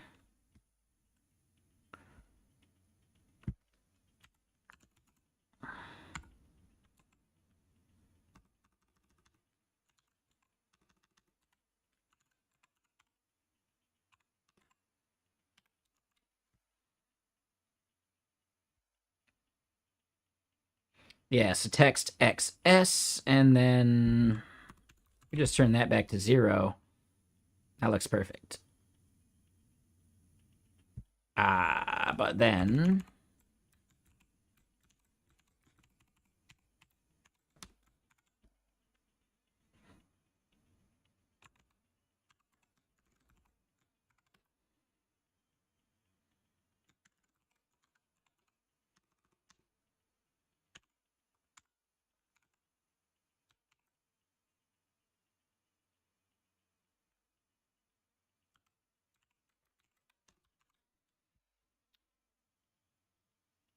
All right.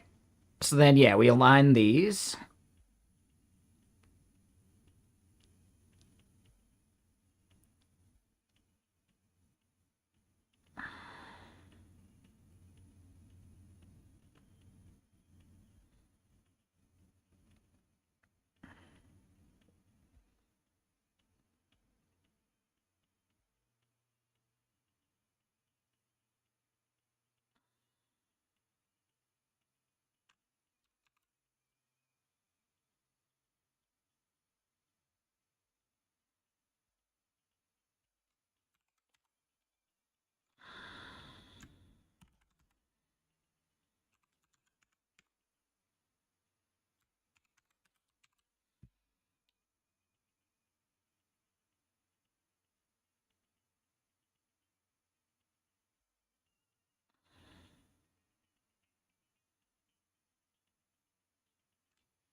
Part's a little weird.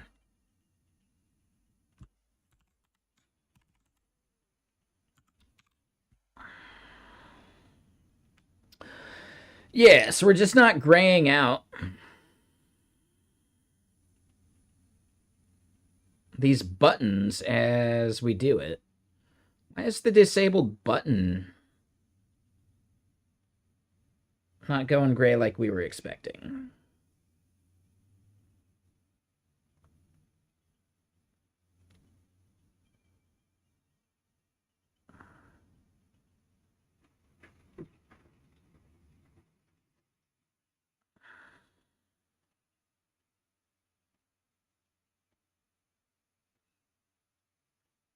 Yeah, we'll worry about the homepage checklist not doing what we expected separately.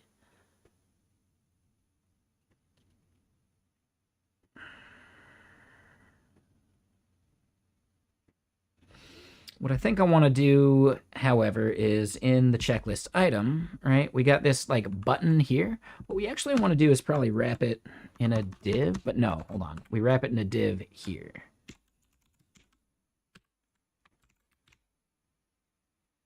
I think that could have been the end of that album, but yeah, let's just do this. Hold on. Yeah, let me get another album going.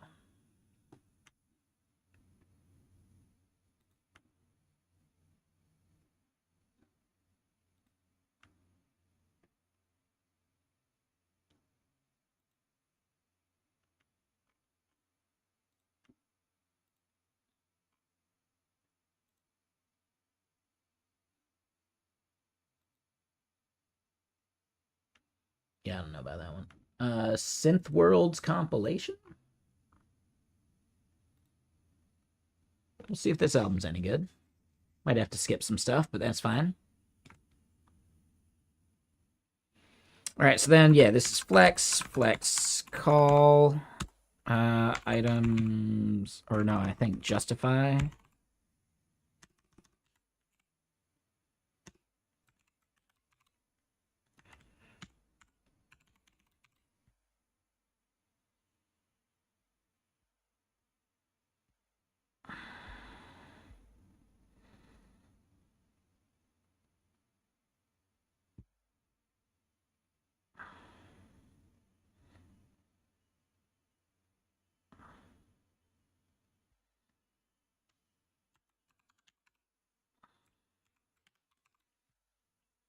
A.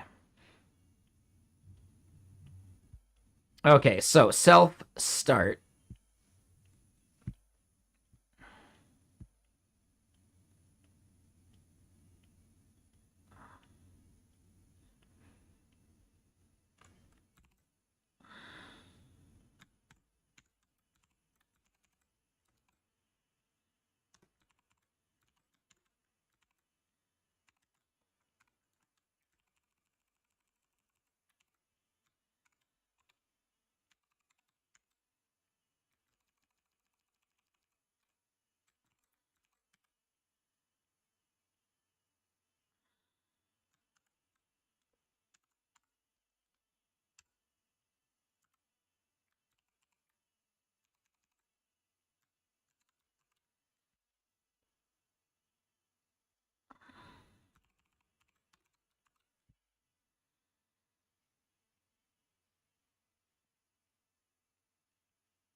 Right, so then we at least like keep room for the skip button.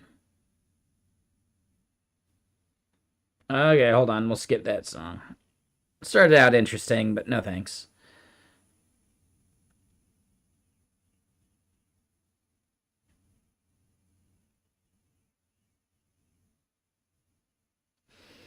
This feels pretty good so far.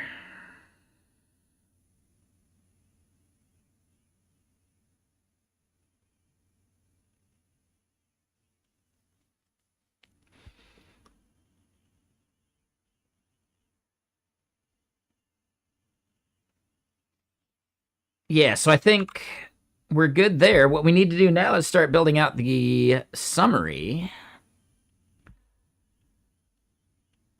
And that's going to be based upon getting started, a percentage value, and the bar underneath it.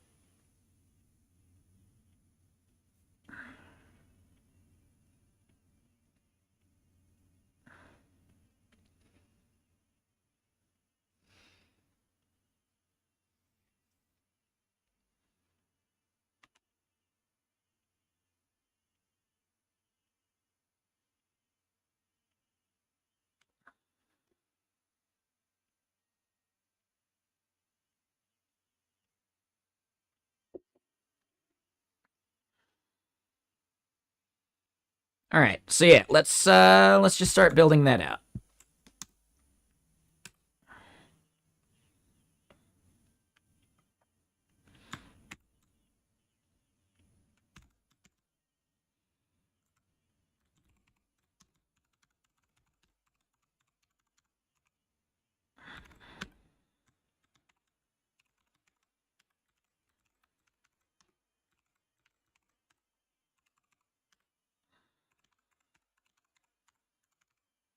Right, so that's flex row, justify between, items, center.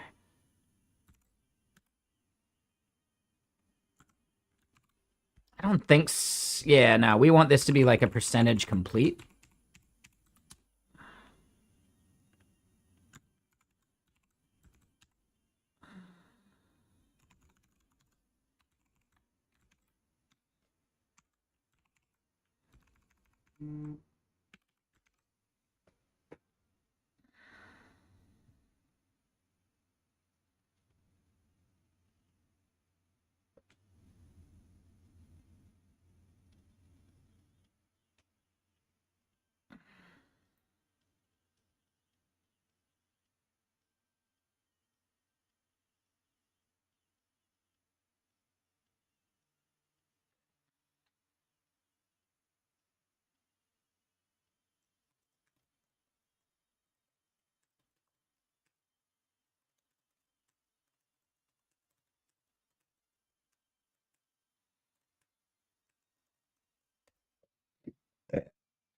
So yeah, sorry. Our rockstar ambassador gave me some feedback I need to pass on.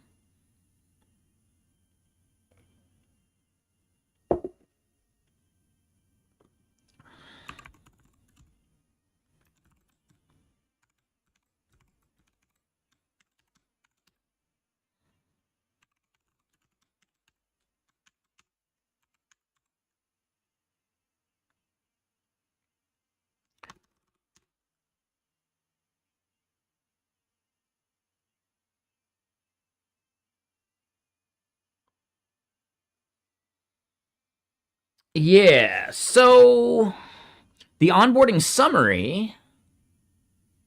Nah, definitely a rock star. For sure.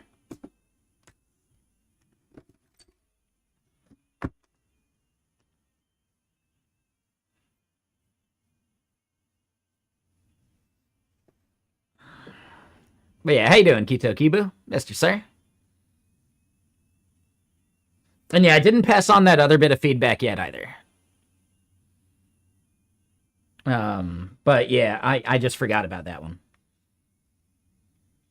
But yeah, dude, this hoodie is so nice, right? Like, dude, this is the nicest hoodie. But yeah, I'll do that tomorrow for sure.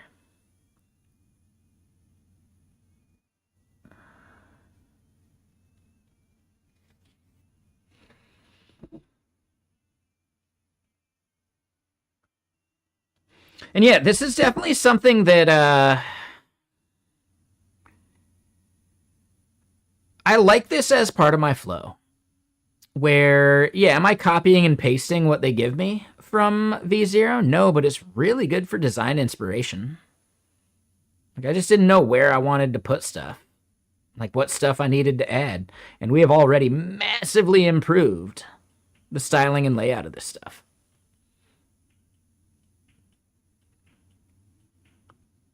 So yeah, I'm pretty pumped on it.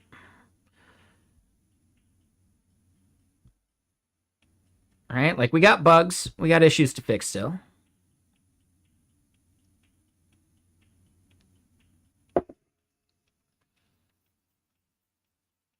But yeah, like way better than if I had just done my own like bad design BS. So I think, yeah, I like the value we got so far.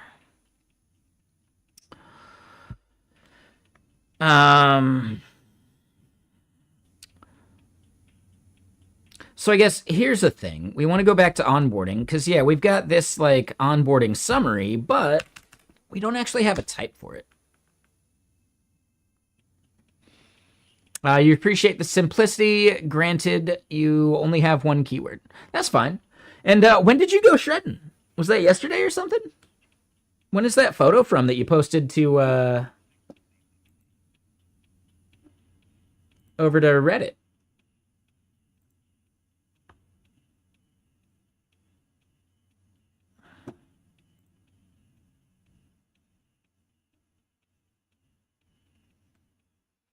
That was on Sunday? Dude, seems pretty empty.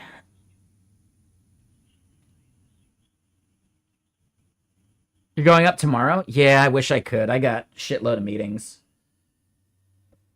Yeah, way too many meetings tomorrow, way too many meetings on Thursday.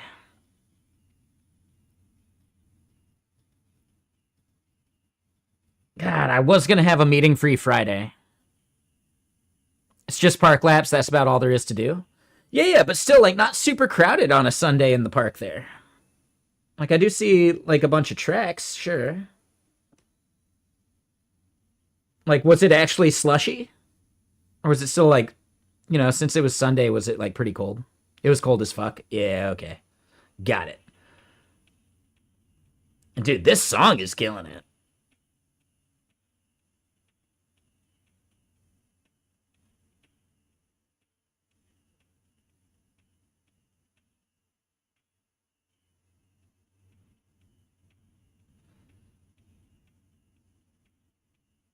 So yeah, I'd love to go up on a good slushy day, like nice and warm. We're talking like 45, 50 degrees. I'll be up there. You know, as long as I don't have any meetings. Do we have like rain coming this weekend? Because rain days are actually quite fun.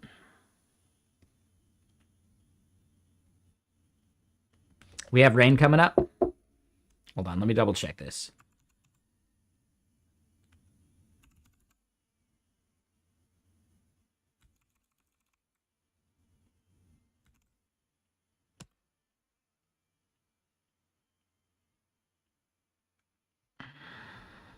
No, that's the wrong one.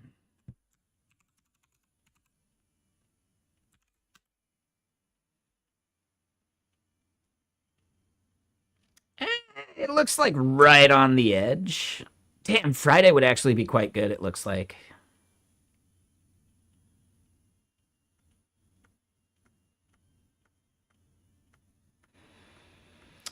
On Sunday?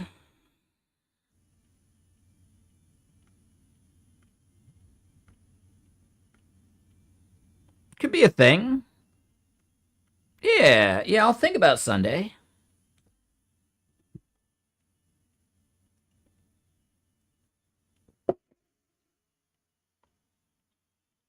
Pay and pray for snow in Montana.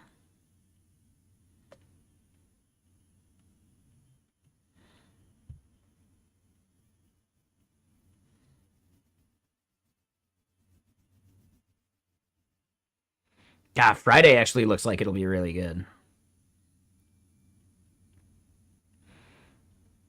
Yeah, I'll have to see about Sunday.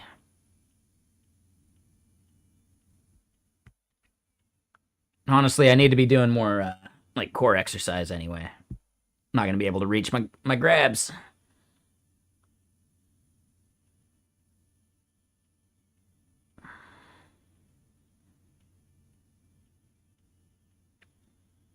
doing okay. Yeah, something to think about. Yeah, how haven't we replaced phase with a poop emoji yet?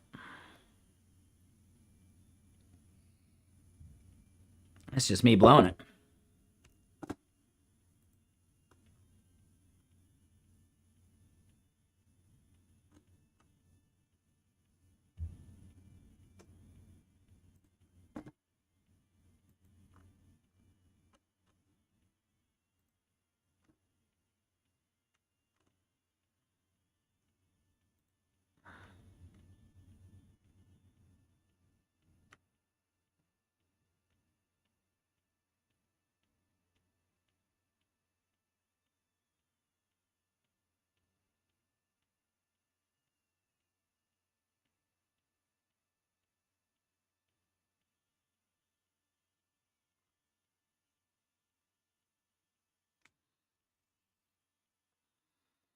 All right, let's pour another beverage, and yeah, let's keep hacking at this.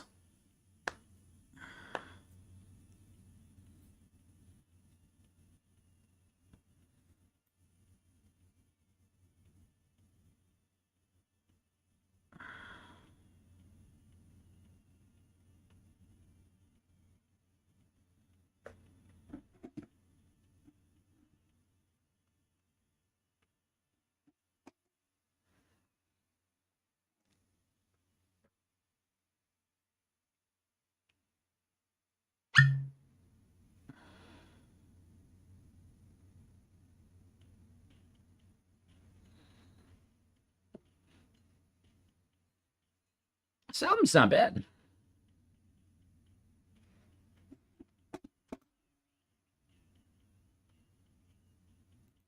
Ugh, that was terrible. That was terrible.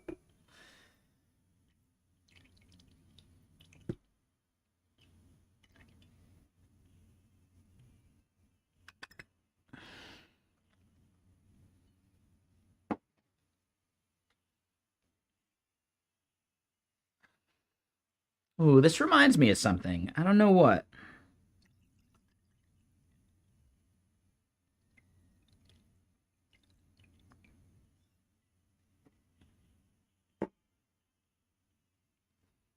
Yeah, I don't know. The first part there kind of reminded me a bit of Silent Lucidity by Queensryche. It's that instrument right there. Right, that part.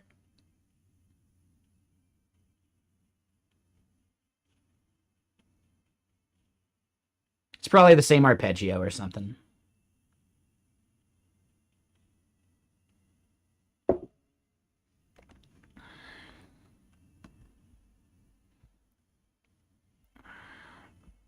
But yeah, so this actually needs a type.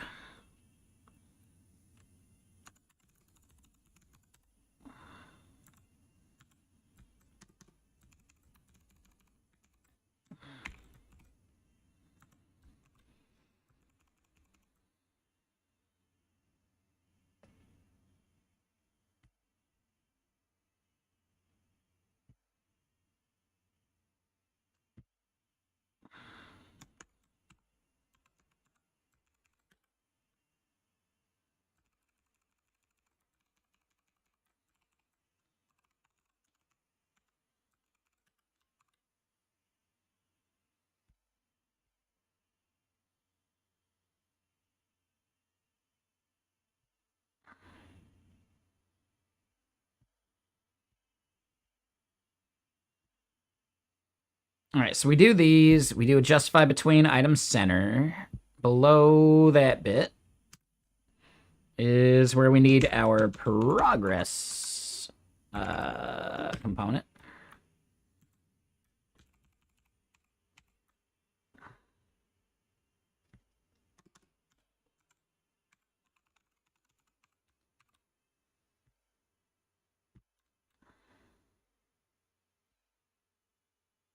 All right, so yeah, let's at least get it showing somewhere.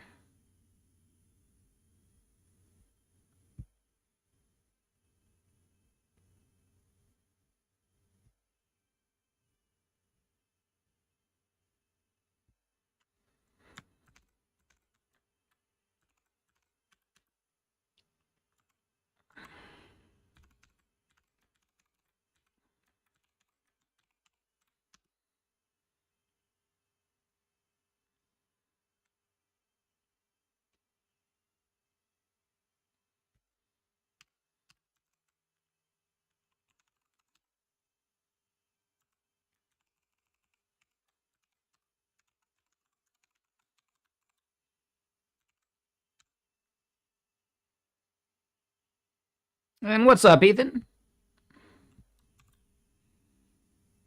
All right, so then, yeah. Onboarding summary gets passed in.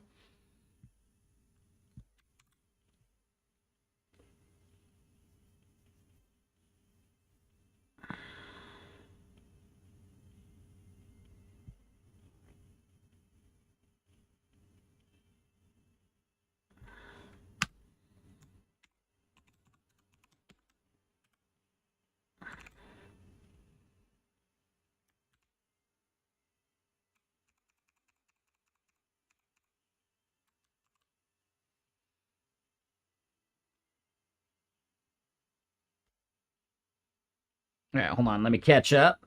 Not too bad. Finally picked up a CPAP today. You're going to have to get used to it, but it'll be nice to get a full night's sleep. Yeah, dude. Yeah, those are important, man. Like, I haven't checked to see if I need one. I probably do. I know my mom does.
Yeah, boom. We do something like that. Sure. And then onboarding checklist getting started. Like, we can just make that a proper title. But that's fine. But yeah, 25% complete. This already feels pretty good. We probably want the progress bars color.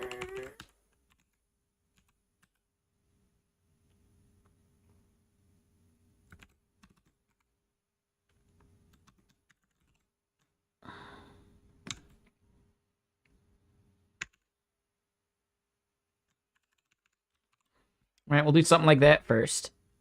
Ugh.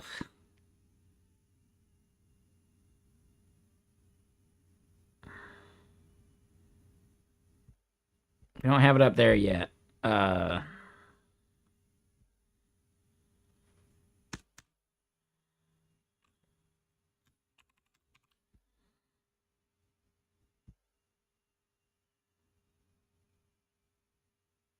Okay, that's not bad.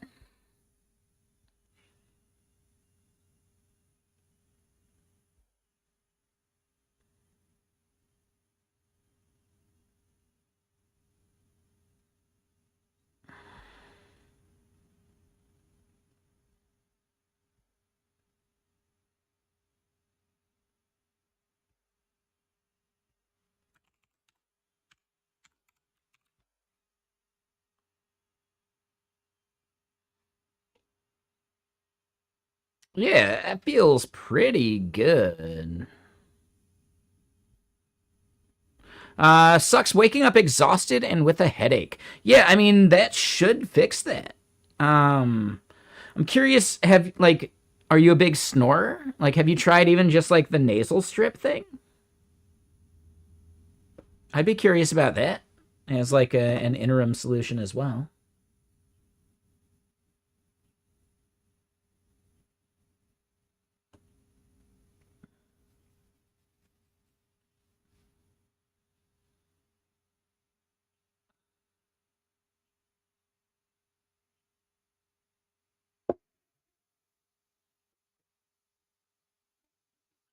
Skip that song.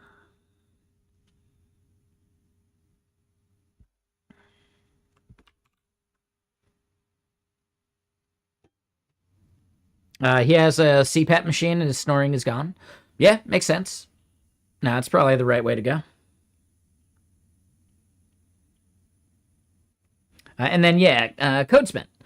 You vibe coded a cool ML base core Digma helper that takes your inputs and mistakes and recommends key mappings that'll help without hurting. Dude, that is very nifty. Dude, you should shout that out. Like, announce it, right? Get them to like retweet it and shit. That's huge, man. That's actually kind of genius.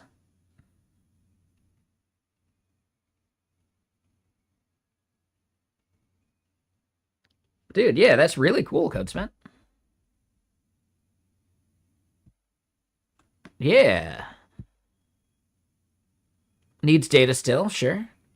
But yeah, that could be a cool YouTube video of just like, here's something I hacked up. Check it out.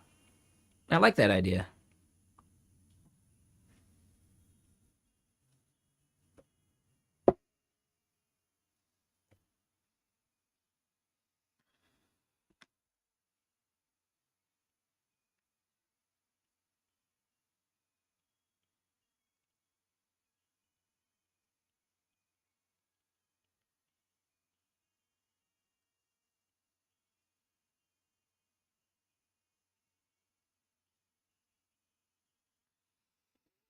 Yeah, I don't know, man. I would say you're a better ambassador than I am at this point.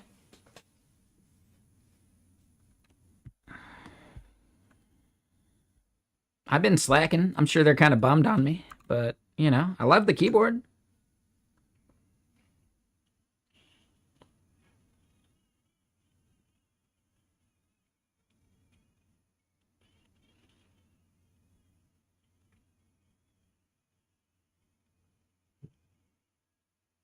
Yeah, that's fine. They all need content.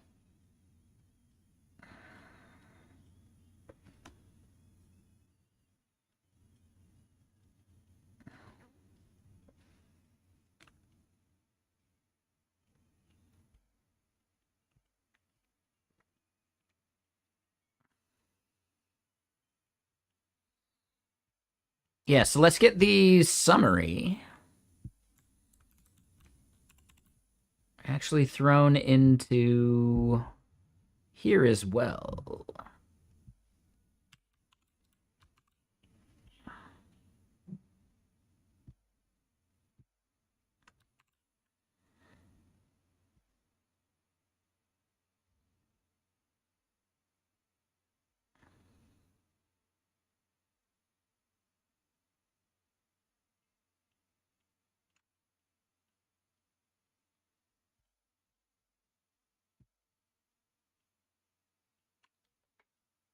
Dude, this feels good.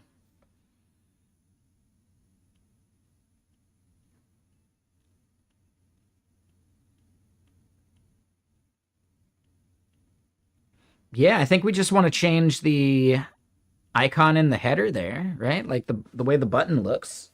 Add some of that like onboarding context to it.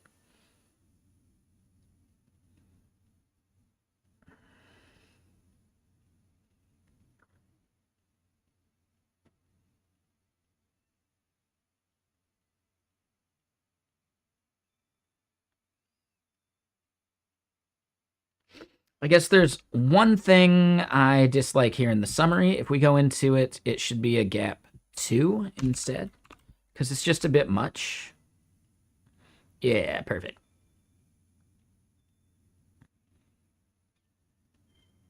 Yeah, so then our next step, we're using neo-brutalism there, Omar.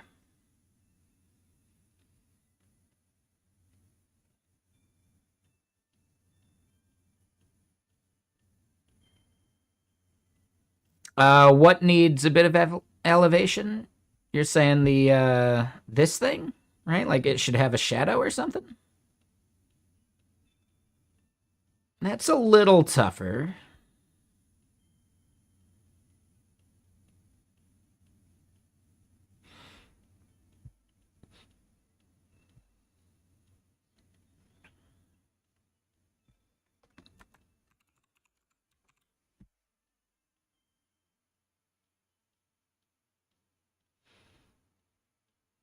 Yeah, that just gives it like regular shadow instead of the good shadow. So that one's a little annoying. I think it is giving it a drop shadow, like a subtle one.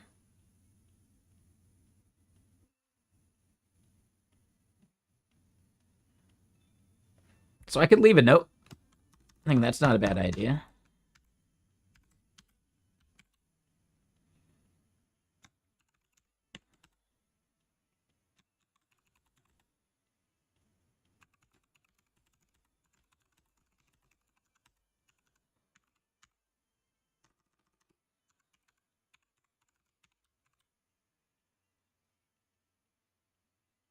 Make it all vaporwave, like the music we're hearing right now. Damn right. All right, so yeah, another thing is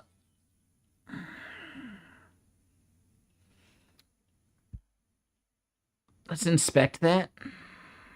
When something is disabled,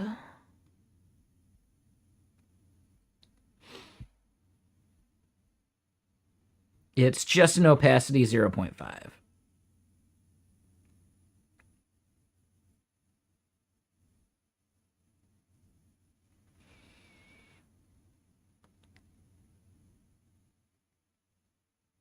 You can just create a whole new team if you want. Then you don't even have to mess up your original.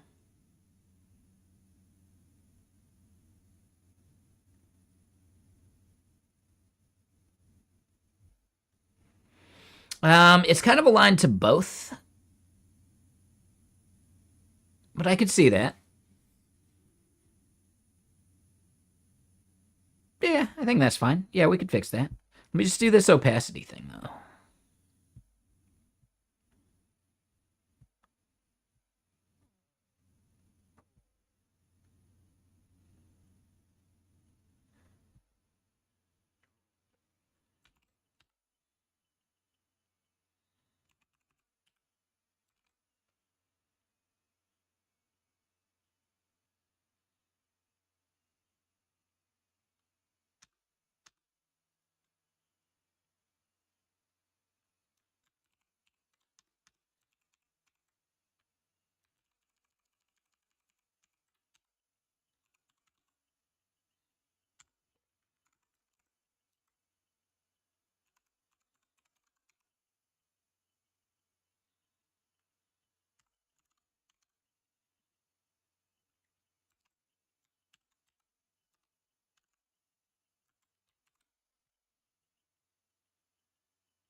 Hmm.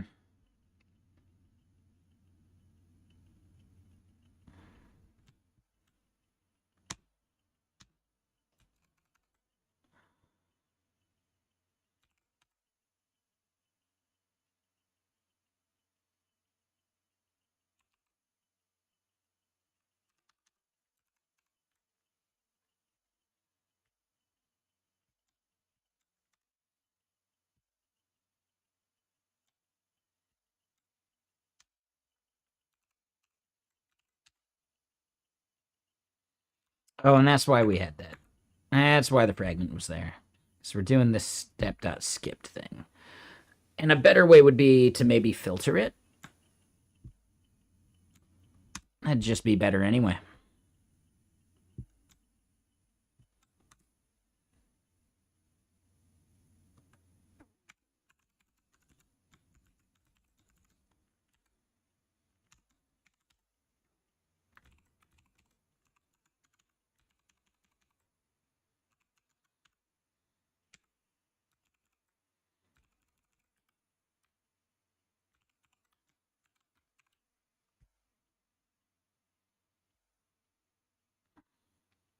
All right, so then here,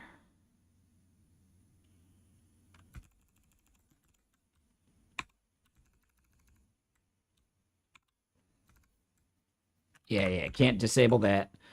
Key is step.key, and then let's think about how we do this instead. So there's going to be CSS.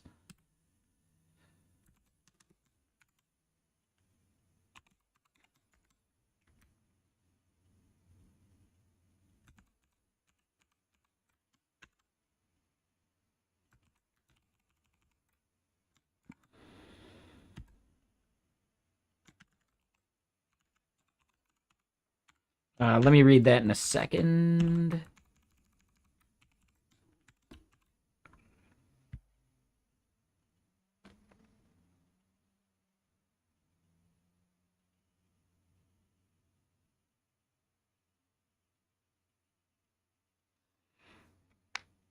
Okay, so we did the disabled part. Let me catch up with what you wrote in chat. Off topic, but they canceled the Baker Banked Slalom, or postponed, I guess. Seattle Times sucks at titles. Yeah, I mean, they gotta wait till there's enough snow. Was that gonna be this weekend?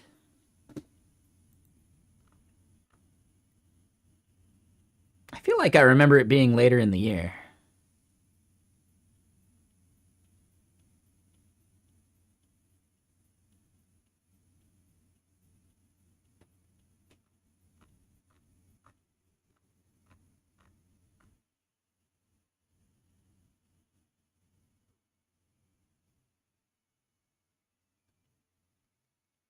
You think it was next what?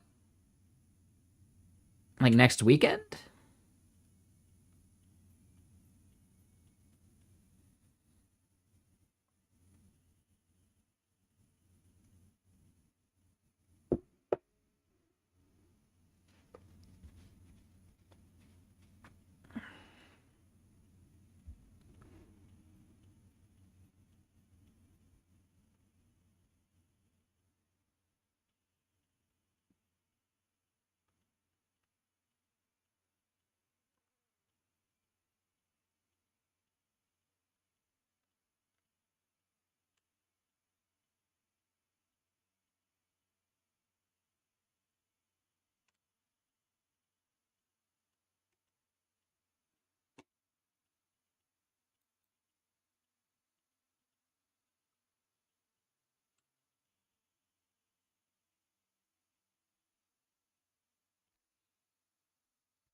But yeah, okay, interesting.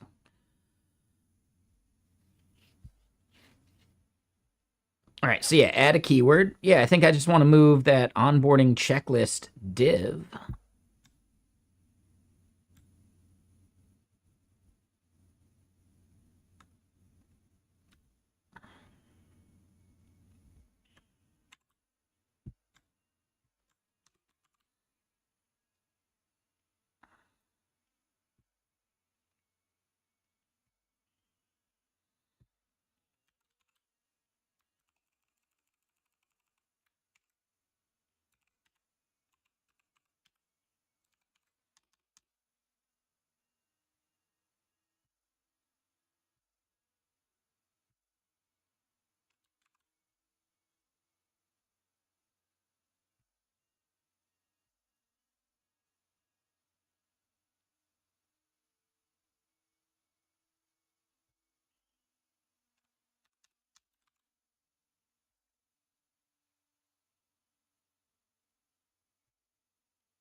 Yeah, all right, so that feels pretty good.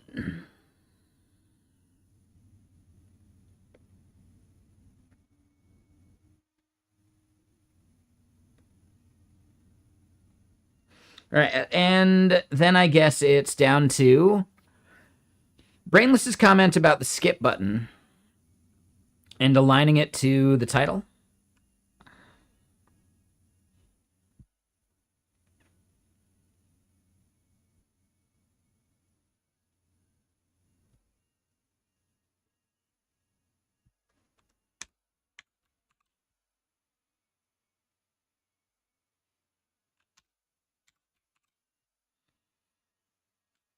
So like that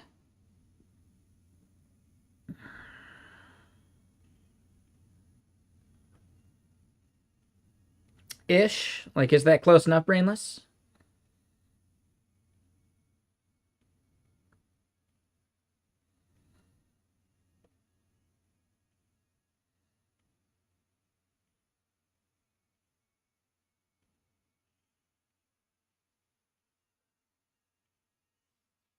Yeah, I'm not sure I'm too picky about it. So sure, why not? Works for me.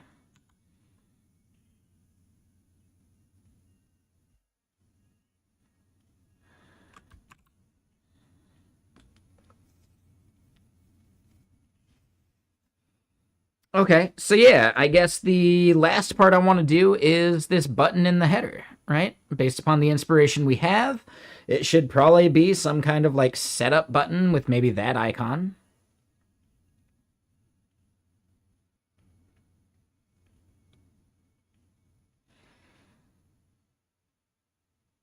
It should probably have the, completed versus incomplete steps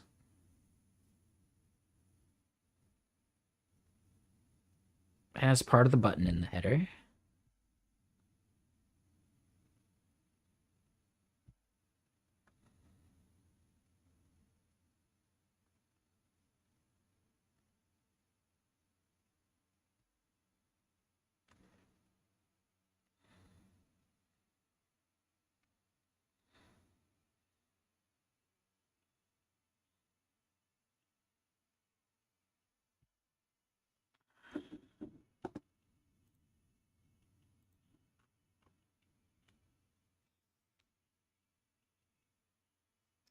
Oh, come on, get that singing out of my face. There we go, way better. All right, so yeah, in the dashboard layout, this is our current trigger.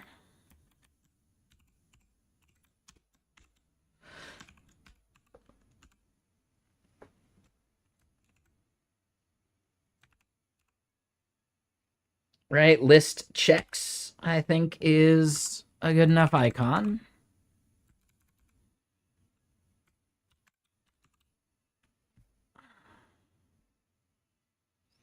And yeah, instead of BG red,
All right, so then looking at what they're doing there,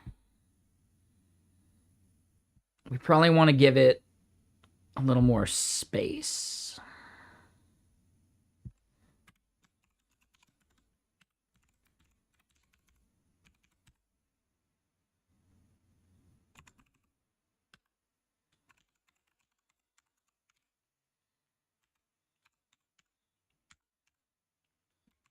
Ooh, this song.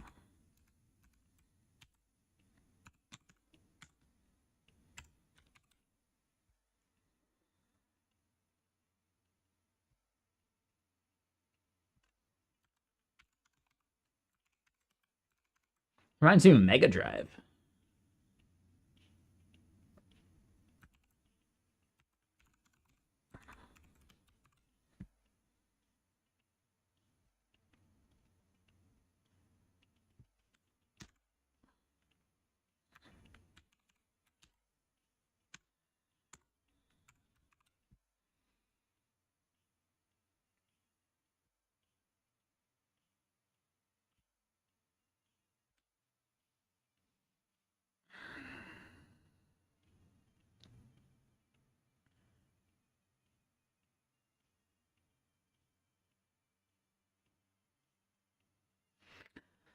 I don't know if I like the red.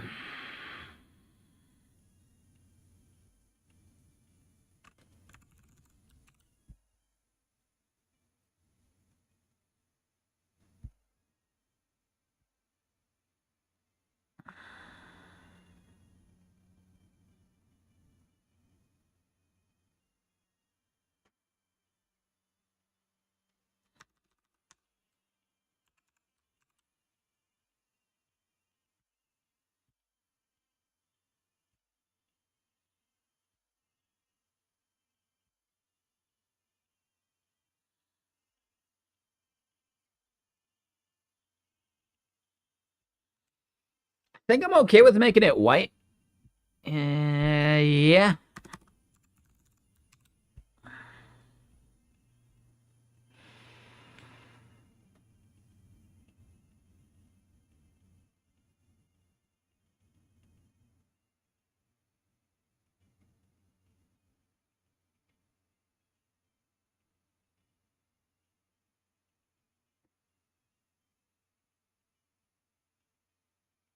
How do we feel about it? Right? Anyone got any major critiques or things that they think could be way better about this?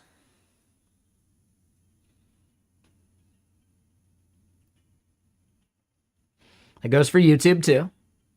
Right? Any design considerations? I think, yes, a shadow for the popover would be a good idea. But that one's a little more complicated, but doable.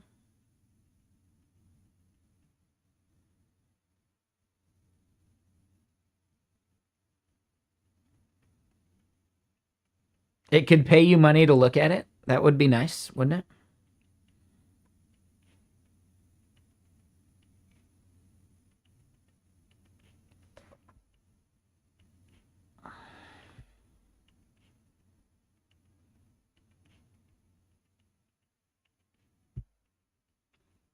Aha!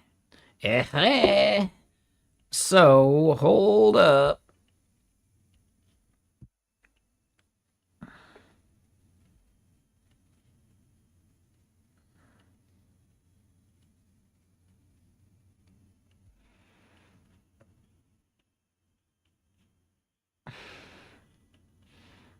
There you go.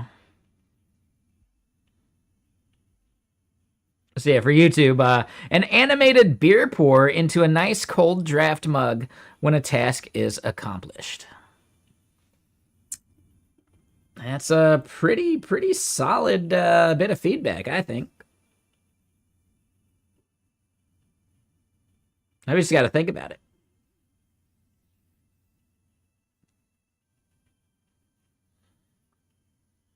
Oh, yes. Obviously, the app should make way more noise. Obviously.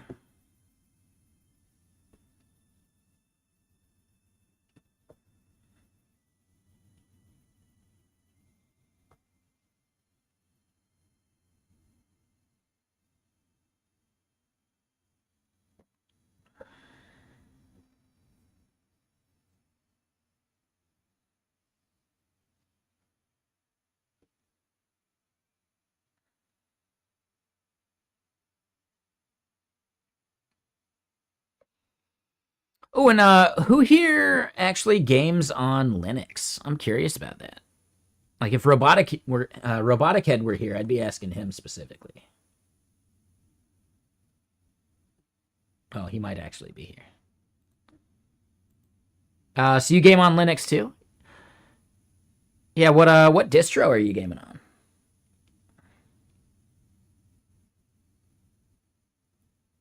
Steam Deck? Yeah, I don't think Steam Deck counts in this context, right? This is like if someone wanted to like set it up themselves.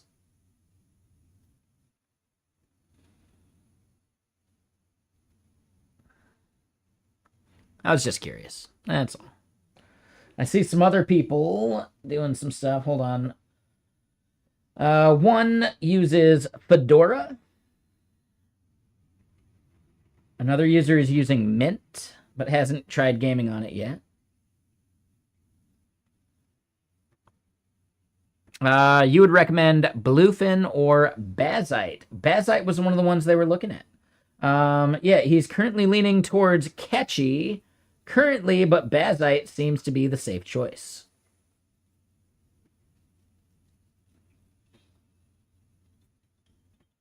Okay.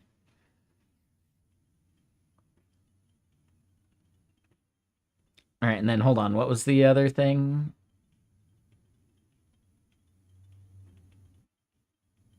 Yeah, it needs the audio feedback, of course. Right? You want sirens and gongs. Every button pressed should present a whole new urgency. Okay, so yeah, we should do it like Killer Instinct, right? For some people who are not aware, Killer Instinct did something super fucking genius.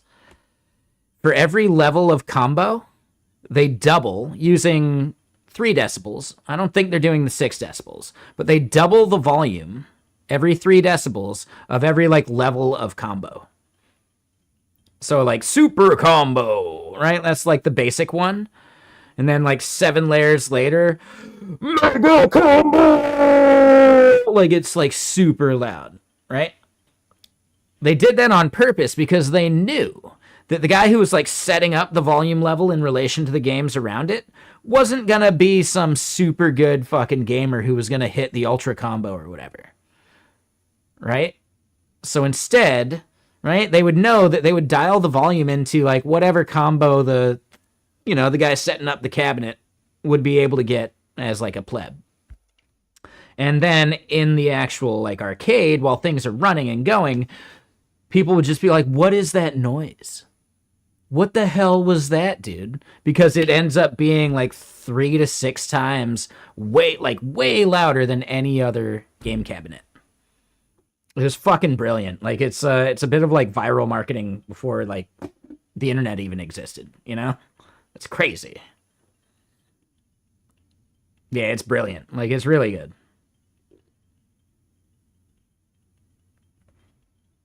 And then hold on.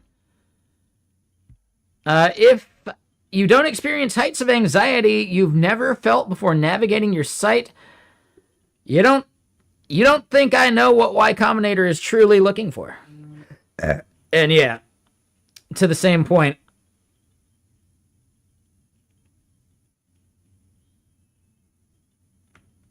Yeah, to the same point, Y Combinator doesn't know what Y Combinator is looking for. Boom, roasted. All right, so hold on. We'll allow that. When I said Killer Instinct, you were like, oh, right, they achieved something, and then a younger version of Sharon Stone shows you her vagina for a second. I mean, that's not in the game, but yeah, the gratuitous beaver shot was parodied quite well in the movie Loaded Weapon. I prefer the Loaded Weapon version.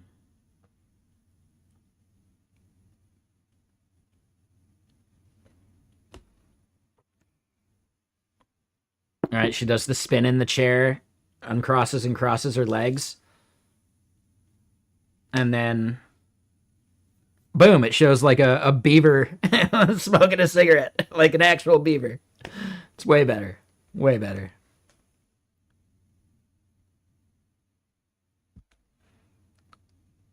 Binary Pie, incorrect. You're thinking of the movie Basic Instinct, not Killer Instinct. And yeah, your mama was a snowblower. It was Basic Instinct, not Killer Instinct. You were close. You were right there. But yeah, Basic Instinct, not Killer Instinct.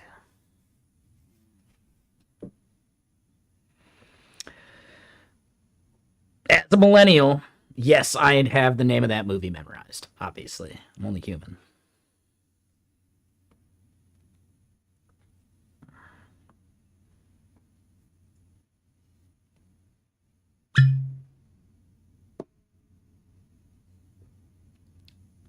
Just like I used to have memorized the timestamp in the movie Hackers. People, real ones know exactly what timestamp I'm talking about. But I actually don't remember the timestamp anymore.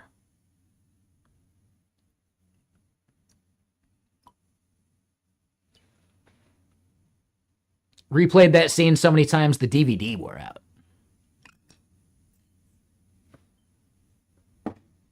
Which is an accomplishment because, right, like VHS wore out, that's no big deal. The DVD wore out? Holy shit. Like, holy shit.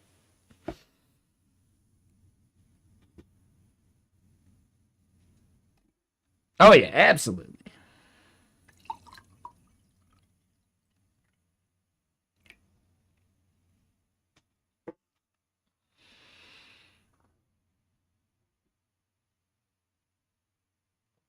Wouldn't you like to be a pepper too?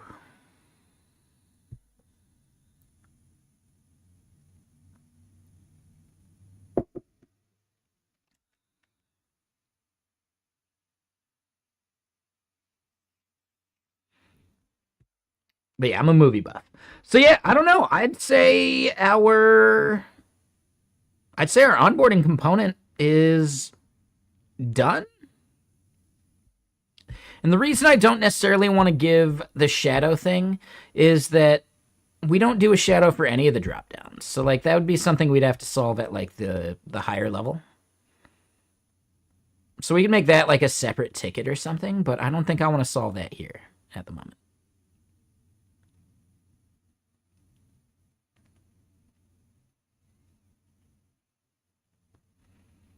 Yeah, this part feels good. I'm into it. Yeah, let's do that. Let's commit it.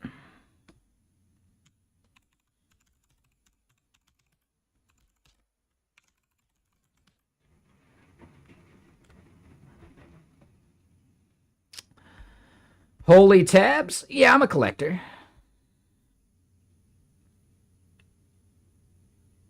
I have not used Walter for Messijo yet. What I want to do is I want to get Messijo like properly launched and all that stuff. And then the process of extracting some of the quota stuff into like using Walter for it is actually like the process that every other dev is going to take when using Walter too. So I'd rather get this, like, I'd rather get Messijo profitable in any way whatsoever first. And then I can start diving back into I want to get Messijo in a profitable way in any way first. And then I think we can look at Walter a bit more.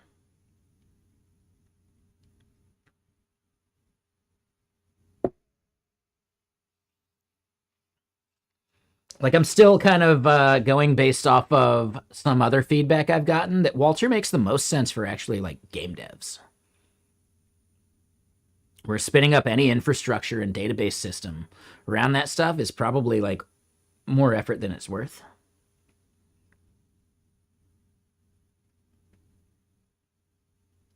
Right, especially if you can like guarantee them like uptime and some other things.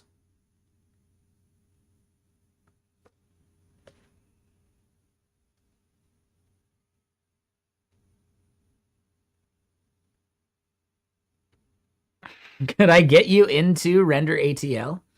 Unlikely.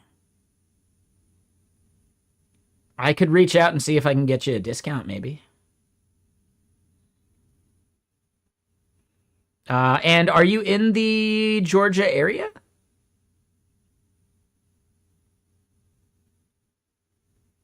if you're in the Georgia area, check out just like some of the meetups. Because they do give away free tickets at some of the meetups. Like in the area. No, I get you're going to try to submit. Yeah, I was just going to say, like, if you're in, you are in Atlanta. Yeah, I would say definitely check out some of the meetups, man. Like, definitely submit too. But yeah, check out some of the meetups in the area, especially closer to the event. They'll start giving away tickets.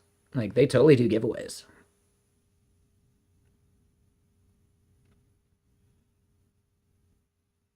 Are you in the Render ATL Discord? That might be a good option to keep up to date with like what events they might be giving tickets away at.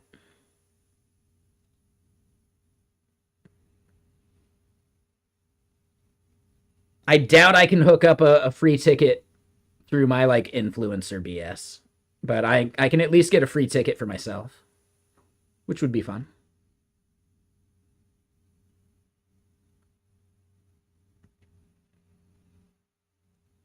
Yeah, like Render ATL is part of like Tech Week or whatever, right?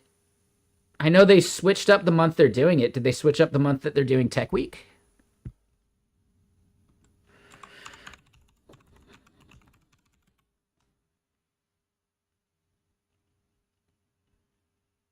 Yeah. So, yep, Tech Week looks like it also pushed to 2026. No. I'm just being honest. Like, I don't mind. Yeah. So it looks like Tech Week actually pushed into August as well, and I think that's why Justin decided to move to August, right? Because he really likes being part of that whole like week long thing.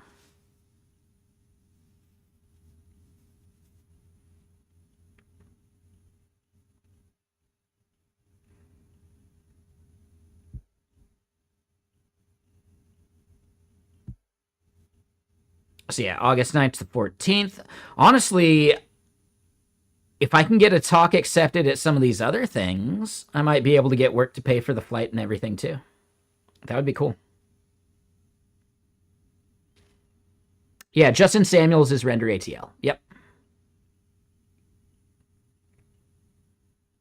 Very cool dude.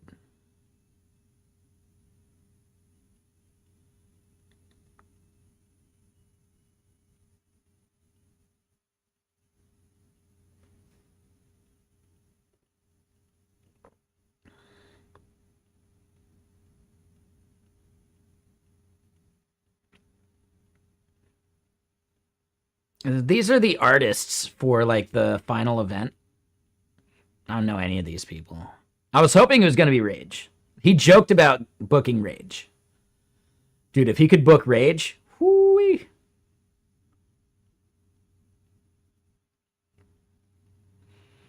Snowblower. No. So what I'm saying is, yeah, Render ATL will cover flight and lodging for Render ATL. What I'm saying is, if I don't get accepted for Render, I can apply to some of these other things maybe. So then I could get my free ticket from Justin as like an influencer or whatever, right? And then I could get like the flight and lodging for some of the other like tangential things. Now, I'm not sure that's actually viable because I'm not sure what events these are or anything. So I don't know for sure.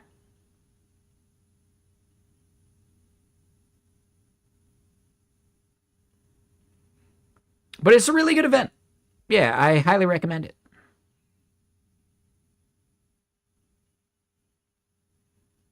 And worst case scenario, I'll keep an eye out for other Atlanta events. I know Connect.tech was there last year as well. So yeah, I'll at least hit you up. I'm in Seattle. It's far.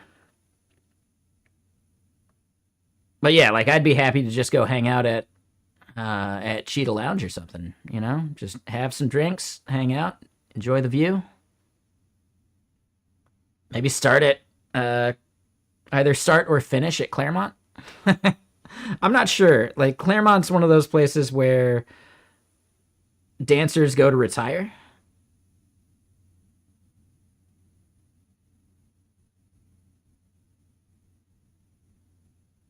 But nothing wrong with that.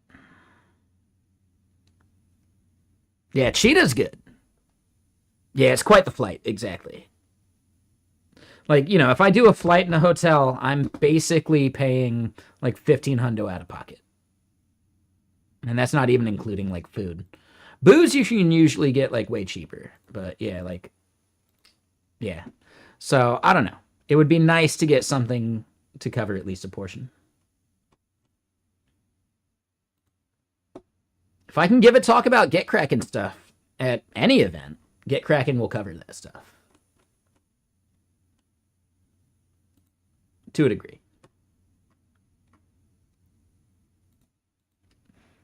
Probably not like meetups, but yeah, like big old conferences, sure. I mean, I enjoy a good vacation, but like Atlanta is not a place I would choose to go on vacation, you know.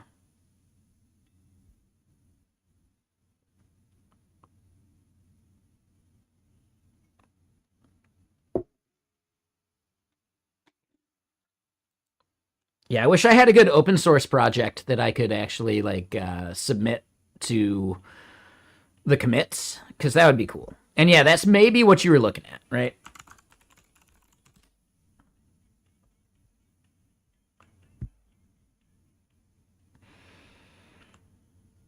I mean, movies film there. At least until people started moving to Toronto for film stuff. But yeah, I assume you were talking about this for like the votes and all that stuff. Yeah, I just don't think I qualify for any of these. Like unsung hero? Nah, I don't do any of that shit.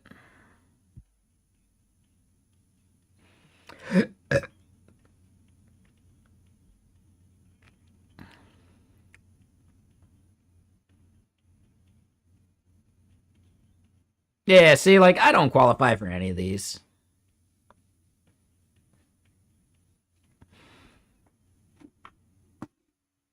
Which is fine. But yeah, if there is open source stuff that you want to submit, like, yeah, submit it. Because whoever does get accepted will end up being able to have like a free like table or booth at the event. But keep in mind that like the commits themselves, they're gonna be like a really like it's gonna be like a black tie only affair. Like you got to dress up fancy. I don't even own a suit. I should probably fix that. I'd like to lose some weight before I go and get like sized up for a suit though. I'm literally setting an example live on Twitch. I get that, but what I'm doing right now is an open source. From time to time, I do open source stuff, but I don't think any of the libraries qualify. I'm definitely not maintainer of the year. Less than 1 year of contributing, that's definitely not me. I could see maybe Unsung Hero.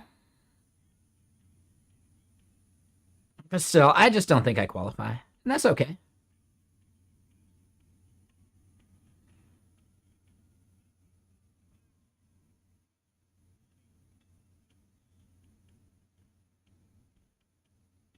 Lost a bunch and then gained some back. Can't commit to a size. Yeah, I get it. I get it.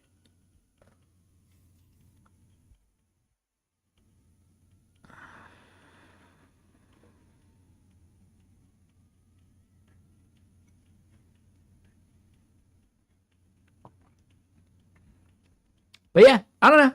Anyone should submit stuff that they think qualifies. Like Zod. I think Zod definitely deserves some nomination. Yeah. But like, dude, I don't know. We're up against the likes of like Aunt Fu. You know, like, nah, man. I'm good on that. I don't want that smoke.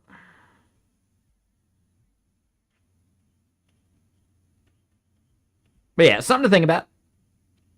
Torque is a sponsor. I should just work for Torque. Then I'm good to go.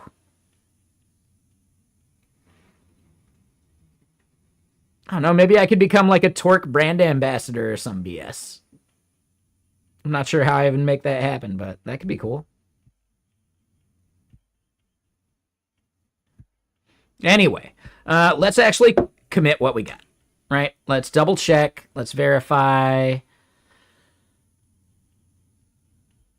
Just want to make sure I'm not leaving too much junk in there. Yeah, all lenses. Like, dude, we can get rid of that right now. That thing in all lenses is not necessary. So what file is that? That is keyword controller. That is keyword controller.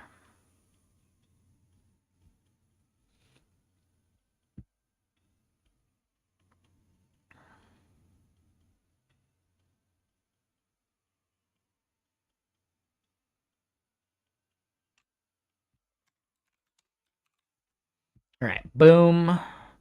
Let's keep going. Any other things where we want to just like make sure we're not shipping some stuff we shouldn't? Yeah, rest of that looks good. Looks good, looks good. Yeah, that get in is necessary. Yeah, that's all totally fine. Let's just do another SDK build just to be sure. Yep.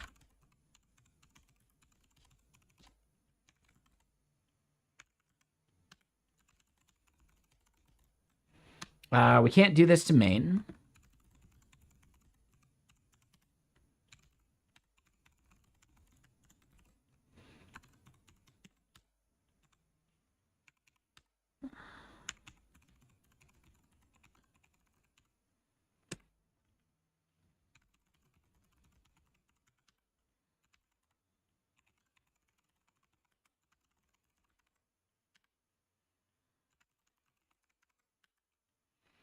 All right, so we get that pushed up.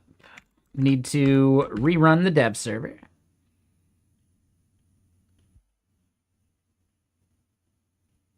And then hold on. So you have what needs to be an open source project coming up, Math AI thesis. Perfect kind of thing to get into these events, just throwing that out there.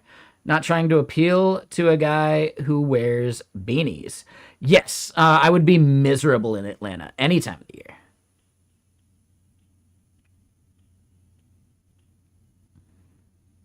Any time of the year. But yeah, submit a talk, man. Dude, fuck yeah. Find other events where they pay for the flight and hotel too and submit to those. It's fun.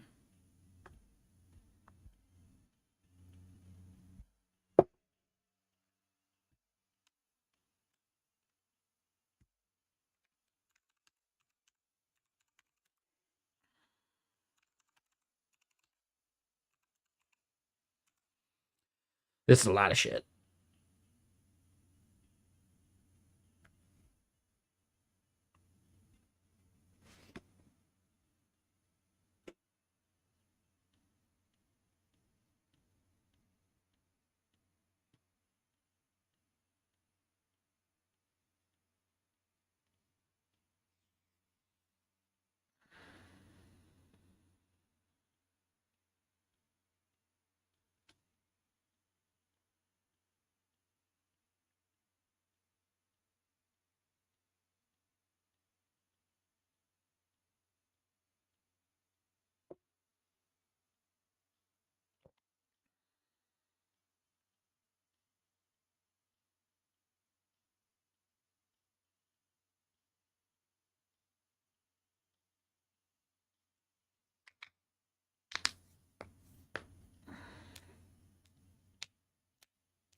Oh, and hold on.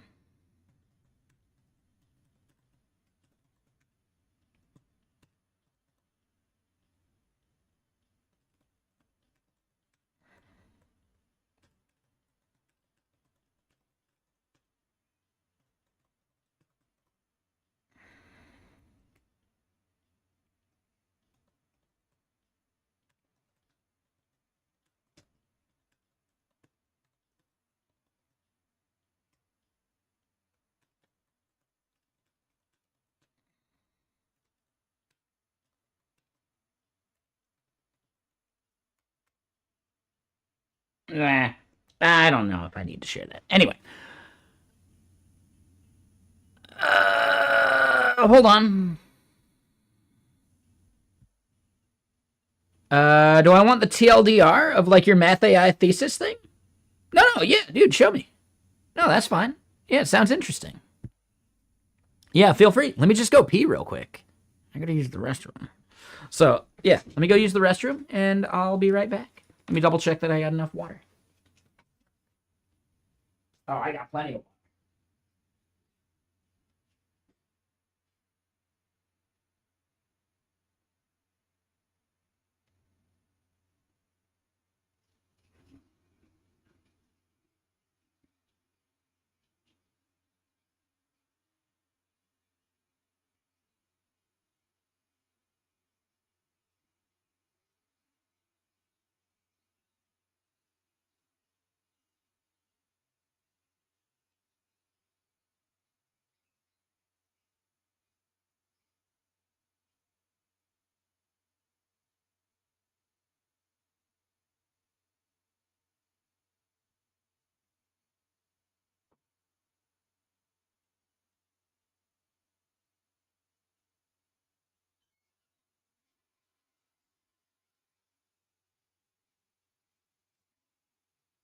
All right. And yeah, no, seriously, Snubbler. Yeah, share that stuff, dude. I forgot the pee fountain intermission. Yeah, my bad. I was being real quick. Nah, I forget to turn on that scene. My bad. My bad. But yeah, so let's just do this. Hold on.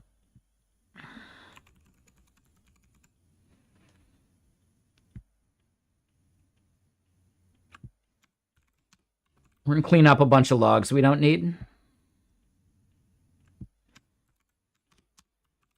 That we should have done ages ago.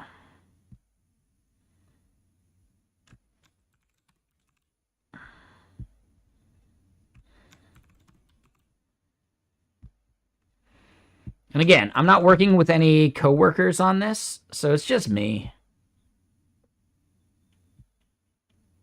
Like, I just don't care.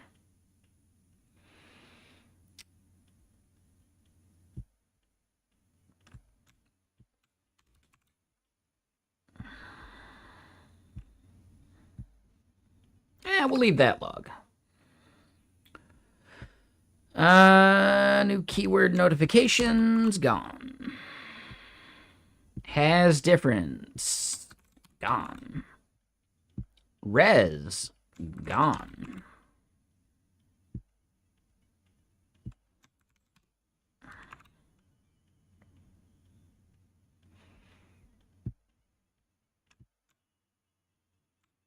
We're going to leave that.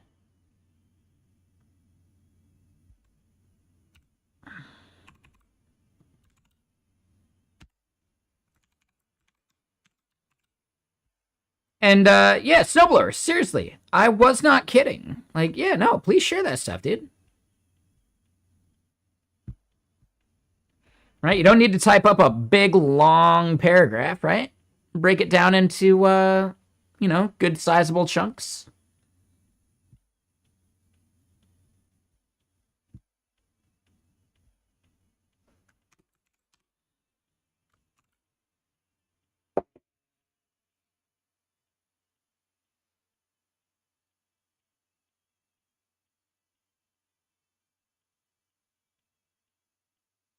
The just me argument? Yeah, no, it's more like, I just don't think some of these, like, errors are actually valuable.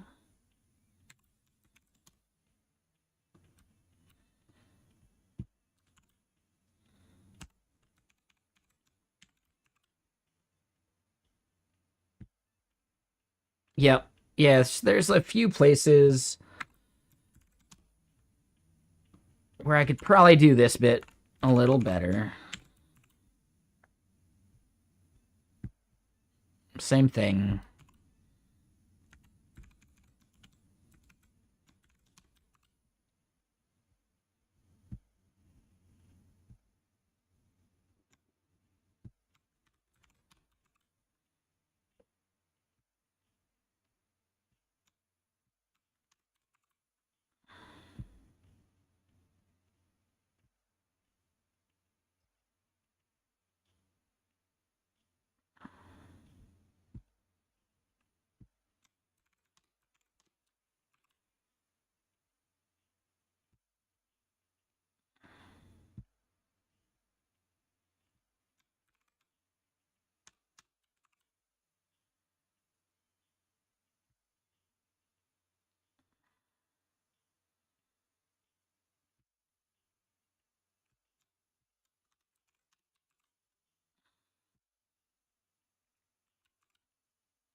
All right. So yeah, git add src.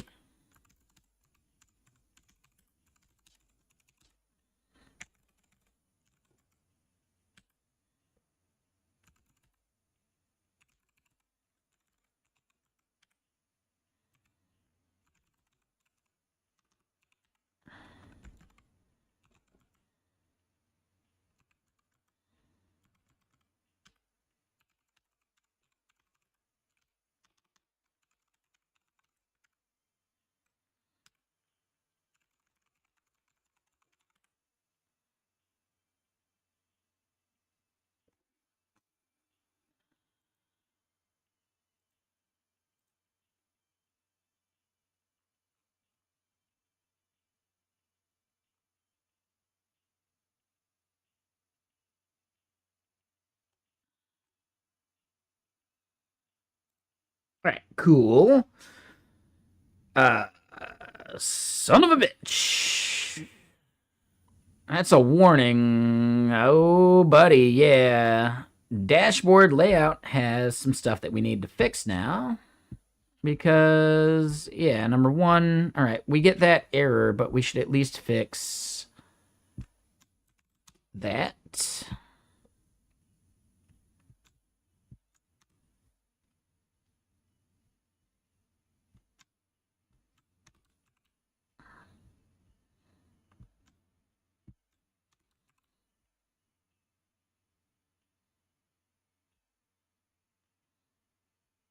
All right, so dashboard layout, onboarding checklist item. I think we got a warning up top for another unused import. Boom.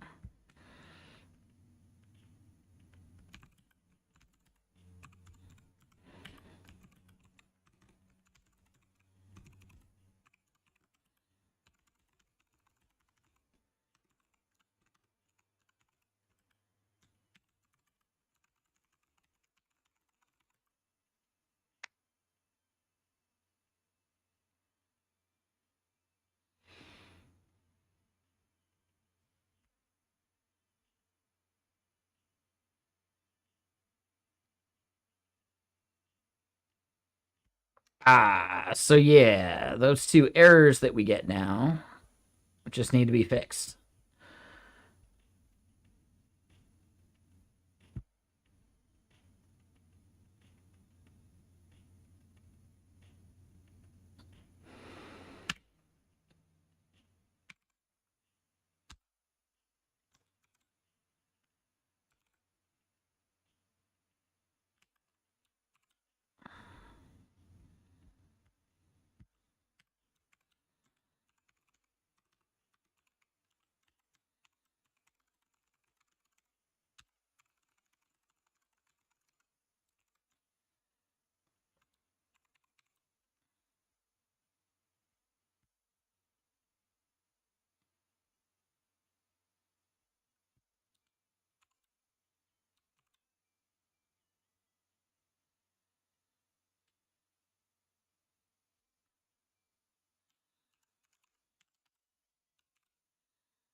Right, will it blend?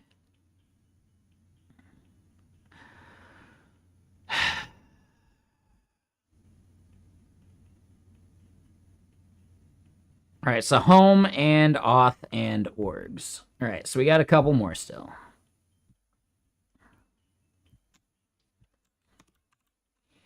All right, so home and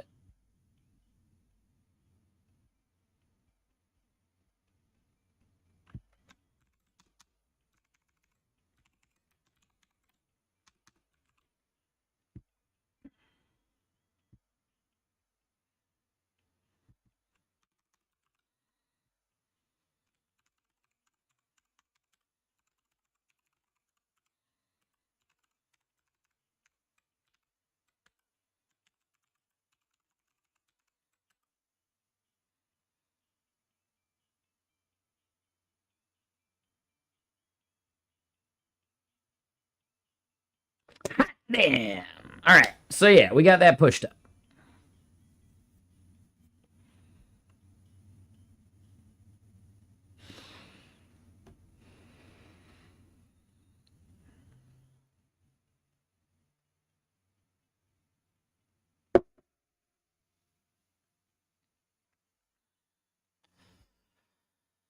All right, cool. So we'll close that down.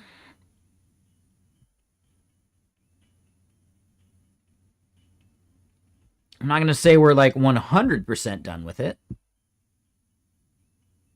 but we made some really good progress.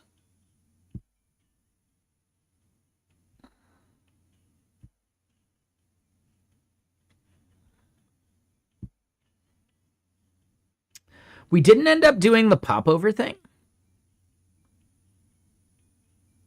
and maybe that's fine.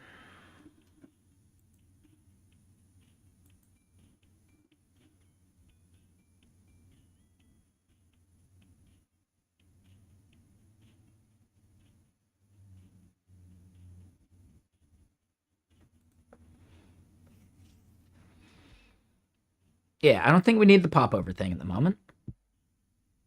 Book alert, gone. That, gone. That we can leave, and yeah. Oh, did we get logged out?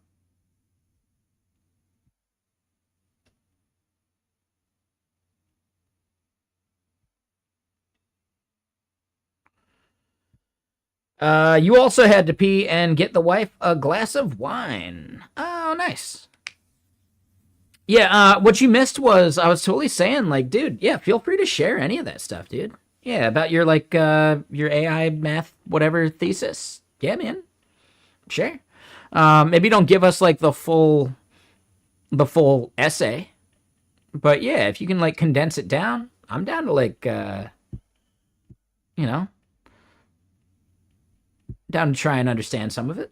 For sure. What kind of wine? Is that the red or the white? And that's a different movie quote, but it's funny how it fits still. Oh, I can never remember this one. The red?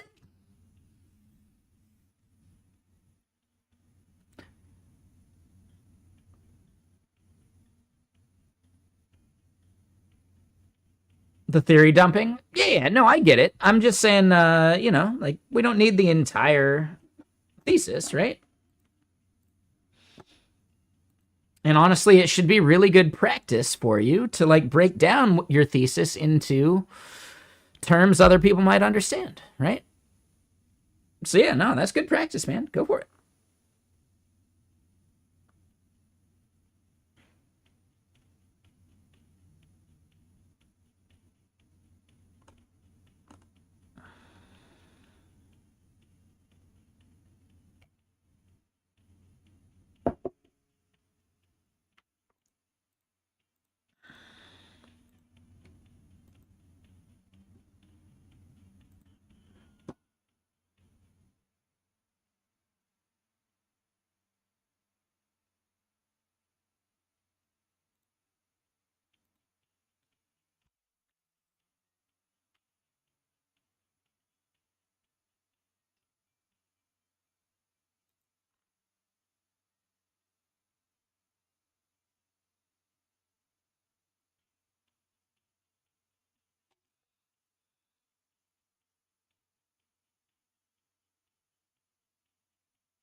Into the white and Moscato? Wait, what is Moscato?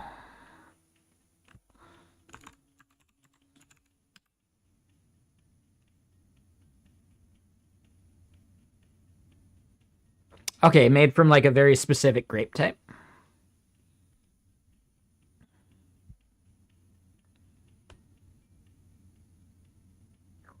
Yeah, never even heard of it.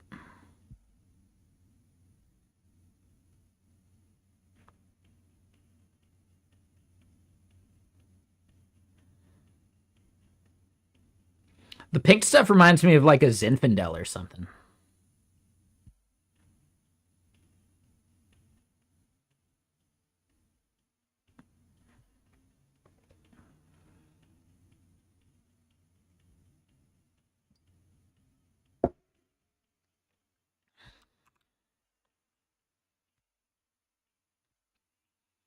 All right, so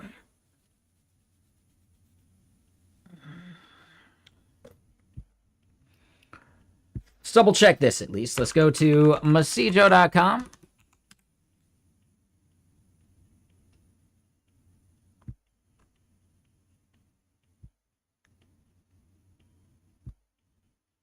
All right, we skip it.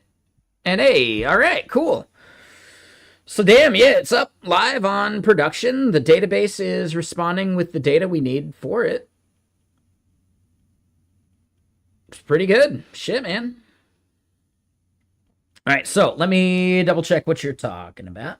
The entire corpus of human mathematical knowledge is highly compressible and optimizable from its current form for ingestion and processing by ML AI. You believe we can optimize the process by computationally significant percentages and all based on the open source literature. Okay.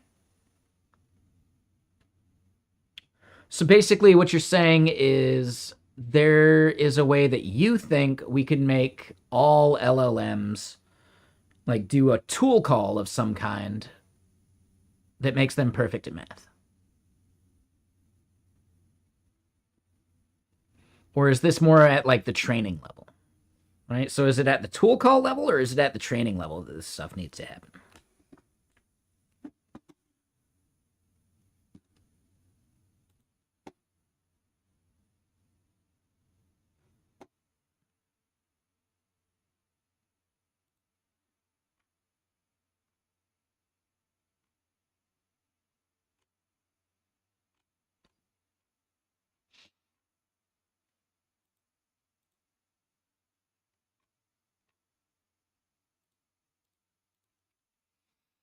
I mean, it seems to me like if an LLM could classify what parts are numbers, etc., and then just pass data to a thing that actually knows the math, that would be valuable. But I guess the tricky part is helping it understand, right? Because you wouldn't want to do just like one top level tool. You'd have to like break it down into like other tools. Yeah, my guess is that you'd have to do it at the training level.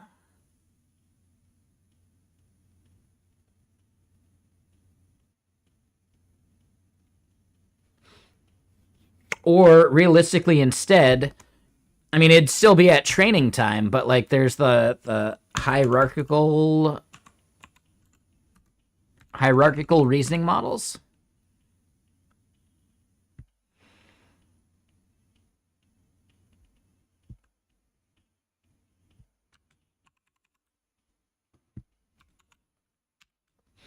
LLMs, how do you say this? Dumb kids on the block, lowest common denominator. The tools are other ML models, mathematical languages, etc. that yes, LLMs could call. Right. Yeah. I guess the big thing I'm getting at is like, yeah, current large language models employ chain of thought techniques which suffer from brittle task decomposition, etc.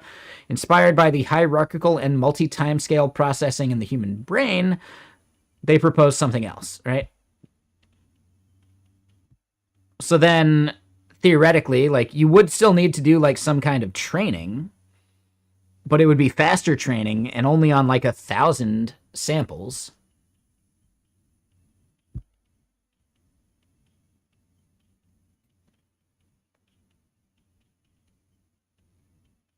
And then, yeah, theoretically, you could get near perfect performance on challenging tasks, including complex Sudoku and pathfinding in large mazes, which is kind of crazy.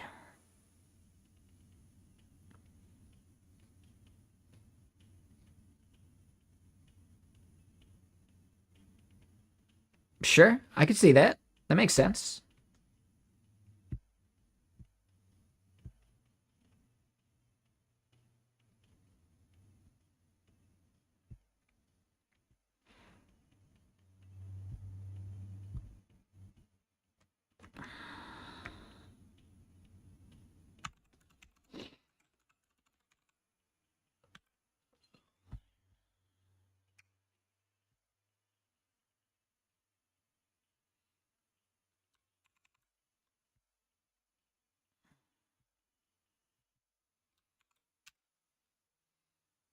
You think FPGAs and custom chips have a role to play, but open source will lead the way. Sure.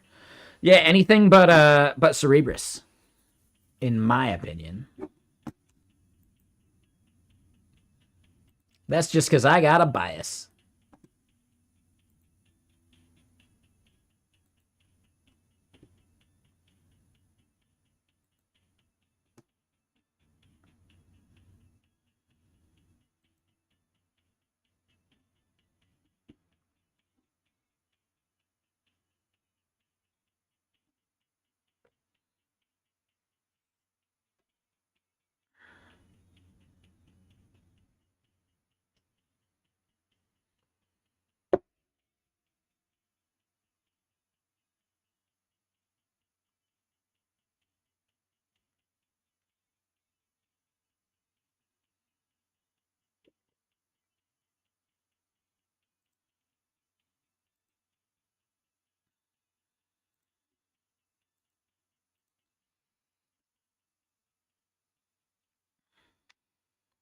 Microcode went open source recently. It tries implementing the RLM approach to save tokens and keep context coherent. What is the RLM approach?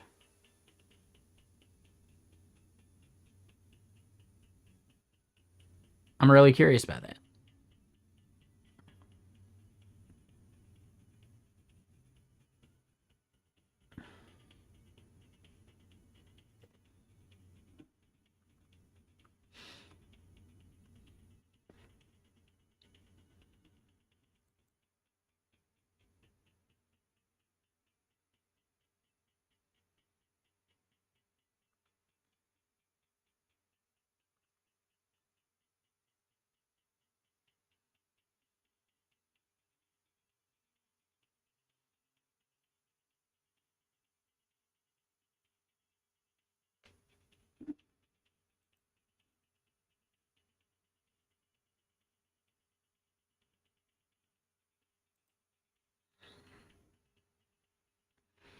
Right, reinforcement learning, but what is the M?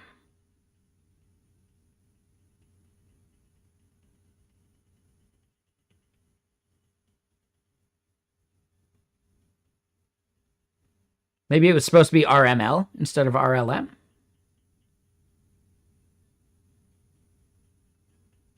Or I guess maybe like RLM is just like reinforcement learning model or something?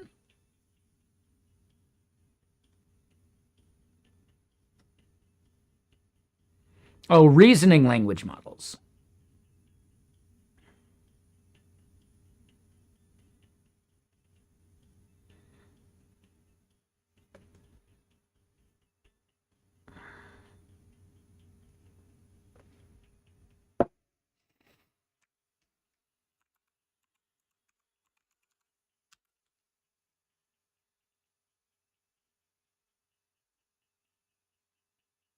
Do you have a link to microcode?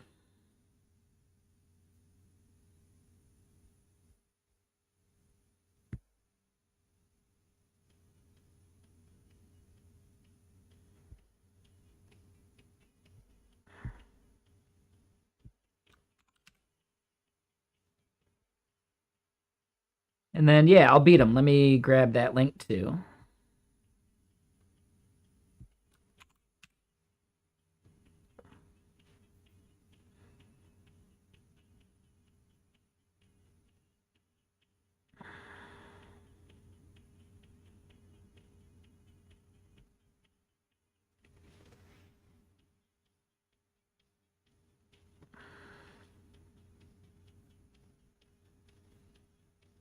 Let me share this one with work.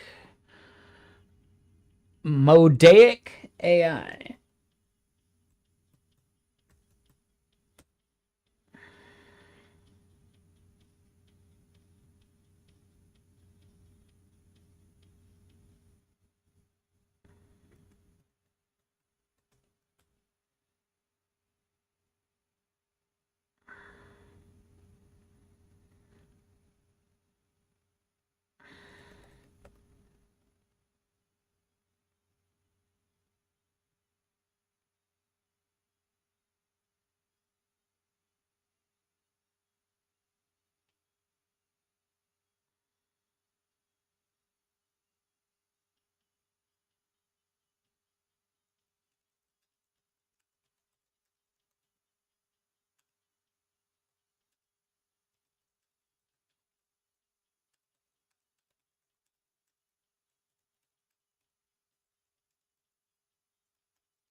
Right. Yeah, so that's one place.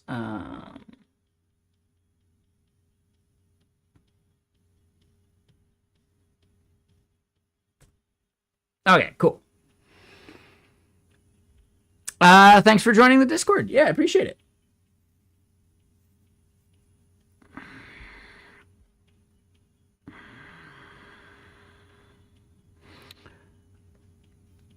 Okay, so they use Dino to sort of sandbox the REPL. Wait a minute. In microcode?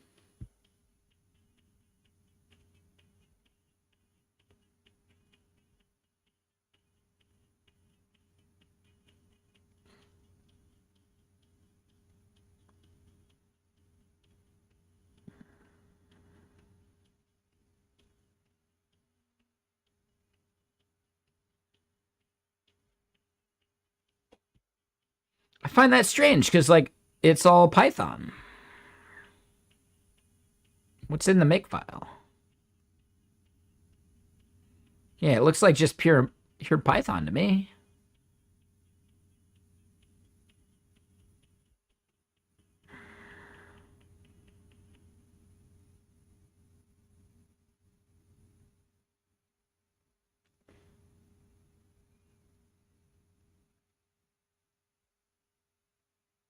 Oh, I do see Dino. Yeah, there it is. Interesting. Oh, so it just requires Dino be installed. Oh, that makes sense.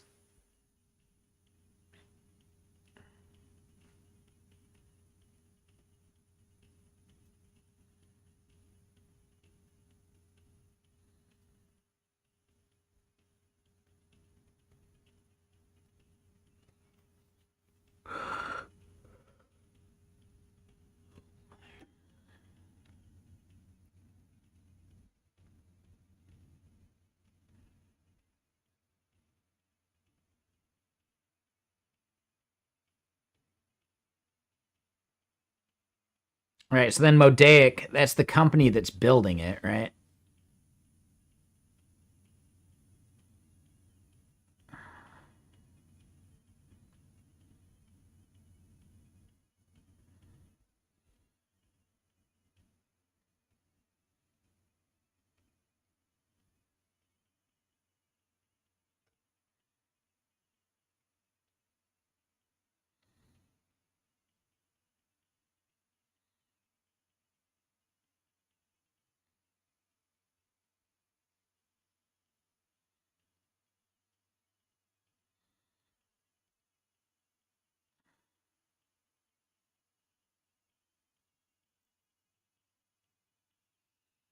Yeah, I would almost expect open code and all these other things to like use the same idea.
Sorry, yeah, let me just finish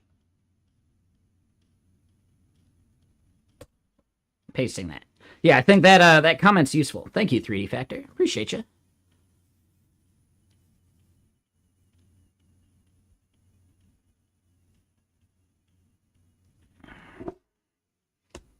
But yeah, interesting. So then yeah, snowblower, you want to replace chain of thought using chain of proof based on the Curry-Howard correspondence. Every proof is an executable program.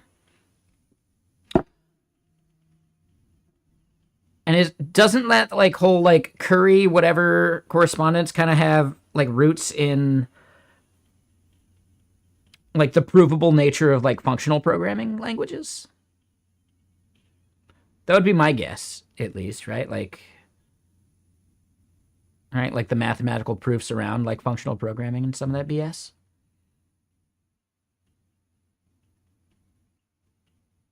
That would be my guess. I don't know for sure.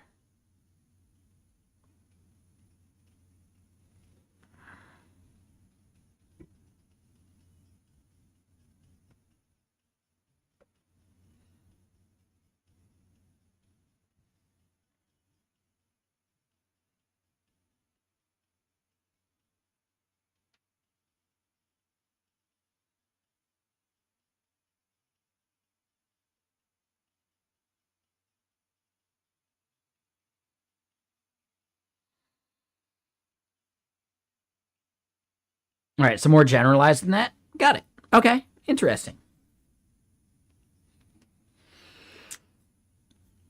All right, so let's think about where we are going from here. I'll leave that post up. Actually, I think I wanted to keep the other two. Yeah, I just wanted to go back on this one.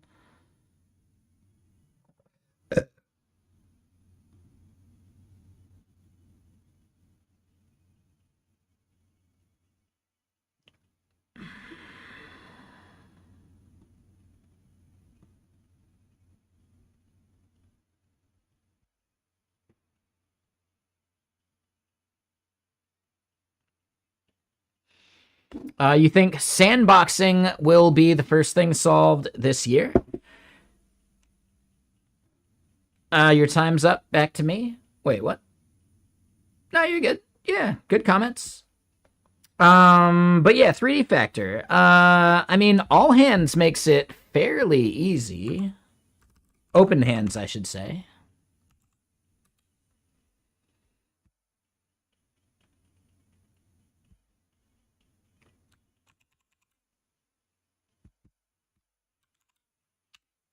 Right, so it's already Dockerized. Yeah, Claude Code has its own proprietary sandbox. I think Open Code does their own kind of like sandboxing thing too.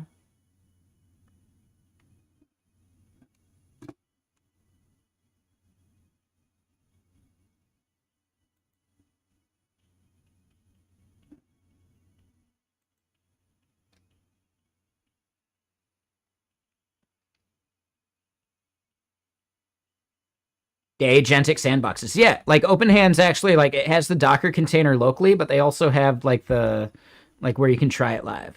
So if we logged in with GitHub, you're talking easy local stuff. Yeah, yeah. Like so again, you can run this Docker and you're done. Right? It's actually kind of crazy. So yes, you could run OpenHands locally with your own local model, and it's pretty damn easy.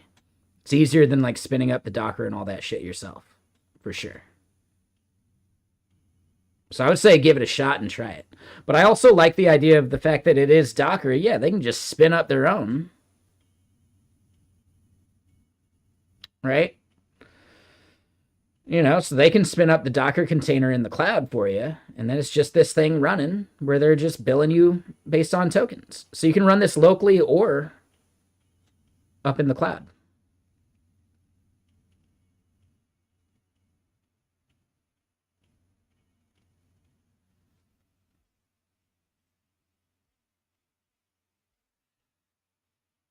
See, I don't know, 3D Factor. If you haven't touched or toyed with Open hands or all hands, maybe give it a shot.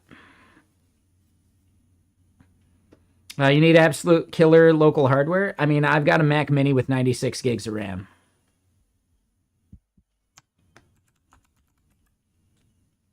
Oh, 64 gigs of RAM. I know I maxed it out. I guess 64 was all it would let me do. I could have sworn you could go 96. But yeah, maybe I got in too early. Because I would have maxed that shit out.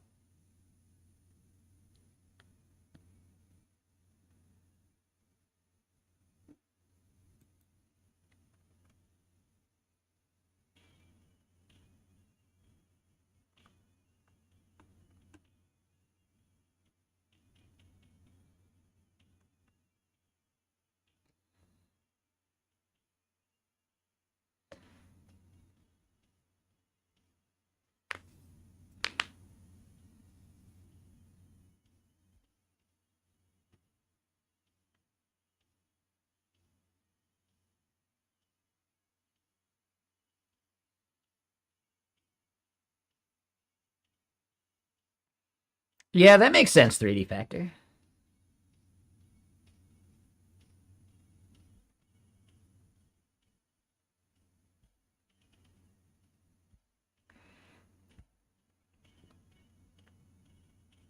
Mixture of experts LLM models are lowering the hardware requirements. Yeah. Like, that's something I totally agree with the Hugging Face guy on. Like, he made a comment basically that, yeah, are we in an AI bubble? Not necessarily, right?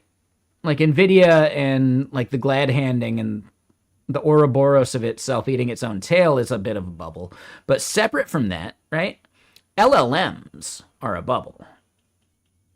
And as we start optimizing for like smarter and smarter, like micro, like models and agents, the less we need to rely upon these giant flagship, like, give me 300 gigabytes of RAM kind of models.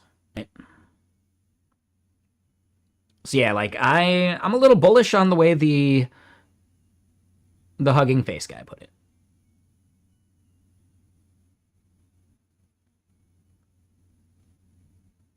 Which still means we are in for a major crash once other people realize that too. But it requires the big players in the market to unwind their positions in some way. It's a little tougher.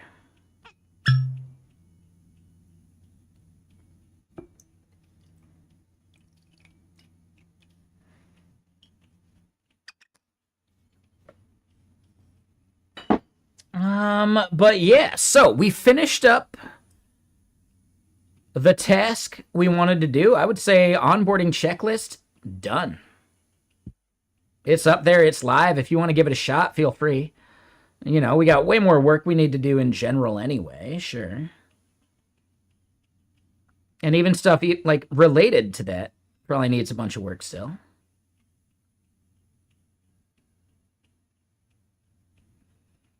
So now we got to start thinking about like what our next tasks are.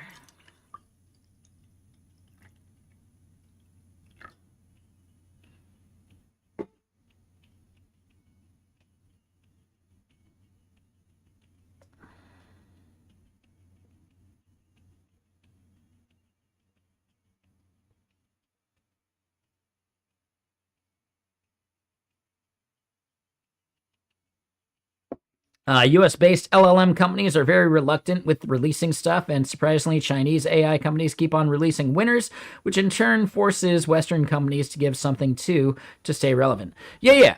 One of the big things is like, yeah, this whole HRM thing I was talking about, right? Hierarchical reasoning model BS.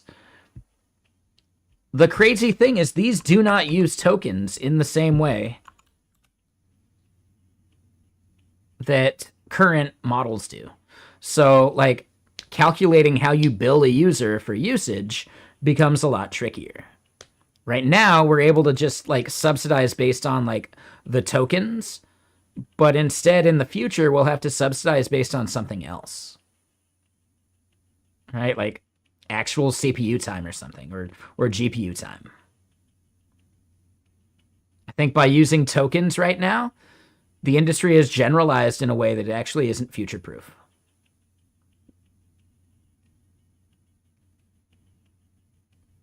Right? Like tokens are no longer going to, like input and output tokens are no longer going to be like a reliable way of measuring the cost of running a prompt or something, right?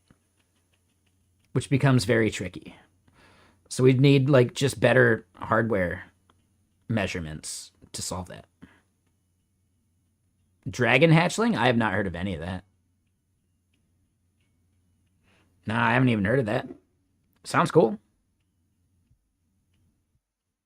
But to the point that I think you were making that I'm definitely making, all these flagship LLM providers are not incentivized to adopt anything that has them like rethink how their billing model works. As long as they can just keep collecting money, they're going to keep collecting money.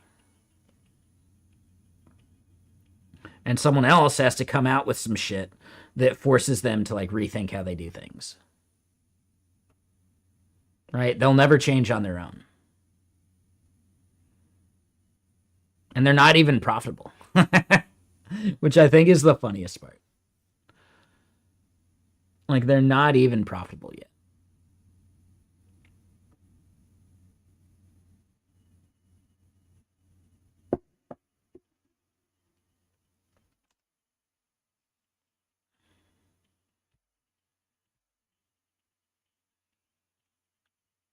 Yeah, it makes sense.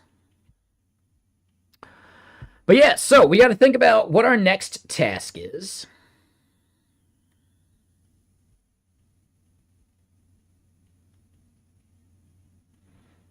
I think a mark all as read is actually going to become more and more relevant for existing users.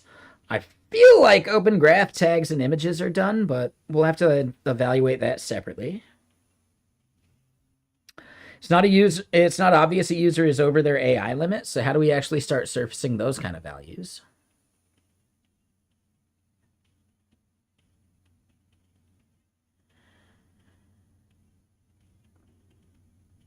I'm almost thinking maybe it starts to live in here somewhere.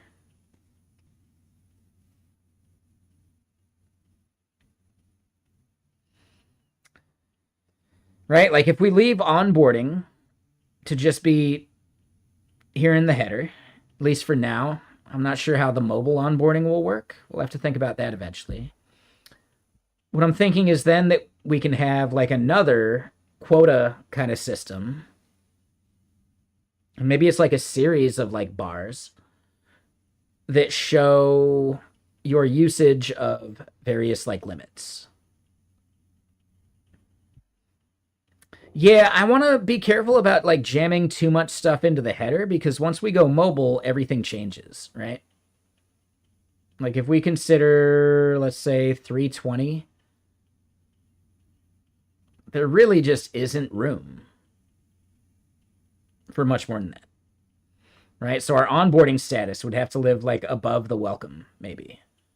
And then your quota stuff would have to live in here or something.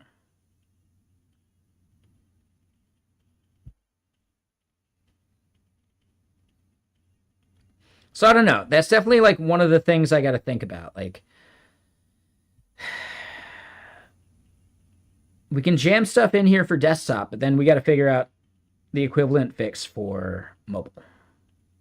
And the mobile fixes are going to be different.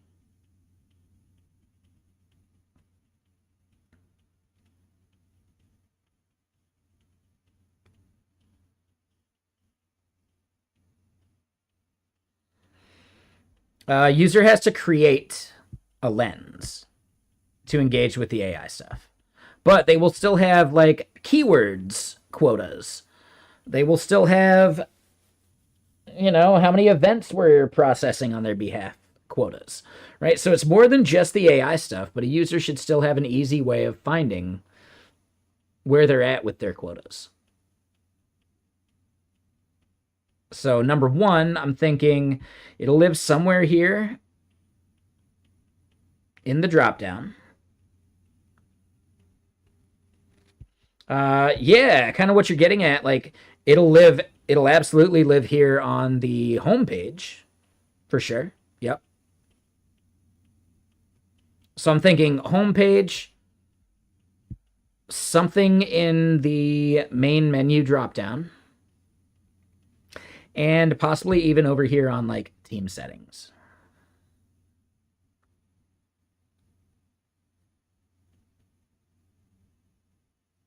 Something like that. So let's at least like leave ourselves a good note.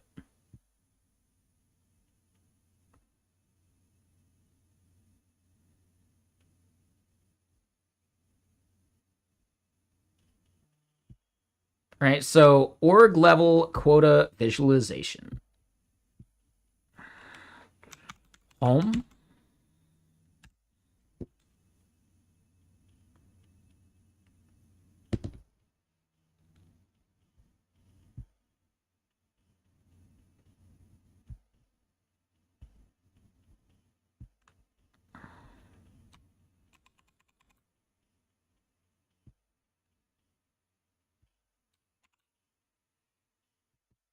This is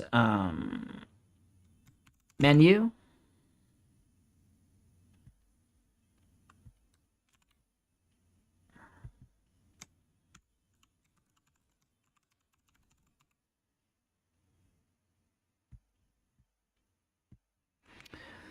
Yeah, so who is my number one target user / org? I mean, social media managers at any tech company. That is the niche that I'm going after right now.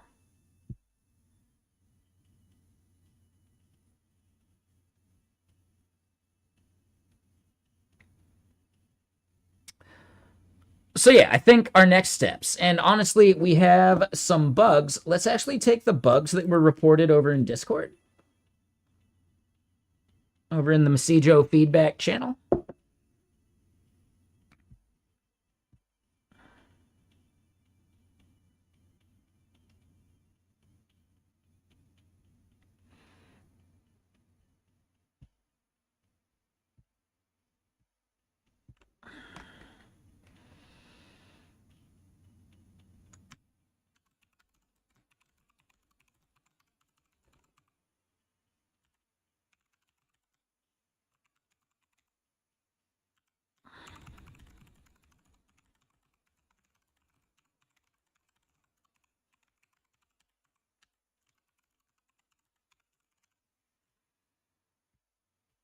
All right, so we got that one.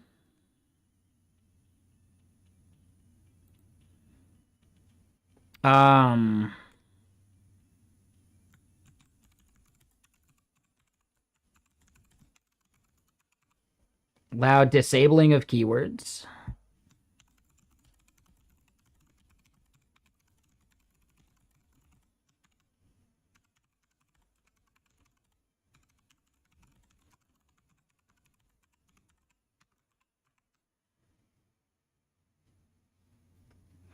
Yeah, no worries there, Snowblower. Yeah, I think we're getting towards the end of stream today, too. That is definitely a feature. And then... yeah, events left. Yep, we already have that one.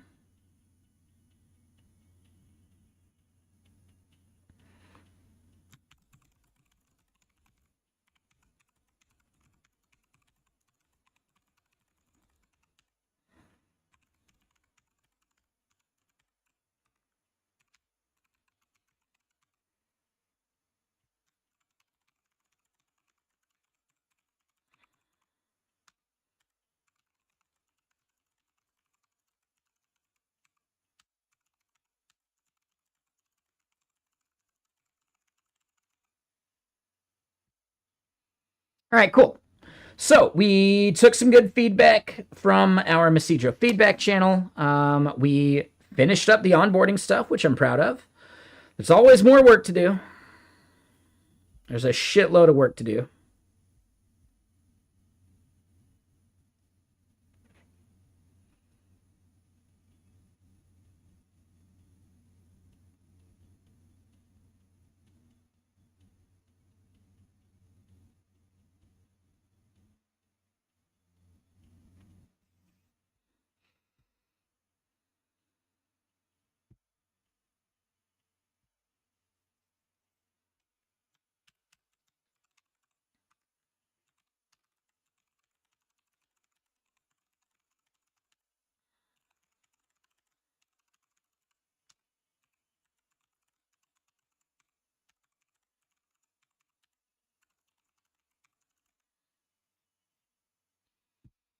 All right. So yeah, I think that is a solid bit of stuff that we got to do on Thursday. But I'm getting hungry. I got these like Japanese or Korean short ribs, frozen, already seasoned. I might do some dumplings too. So I'm getting hungry. I'm gonna eat some dinner. I don't need to order Indian food tonight because I got the kitchen actually cleaned up fairly well, which is good. So yeah, who do we go raid? I say we go raid Slyborg. She raided us last night. Let's do it.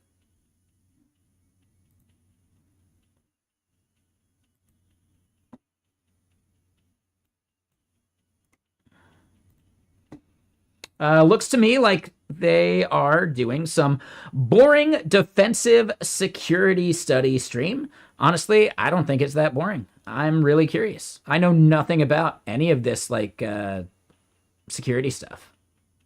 So yeah, I'm fascinated. Let's go find out.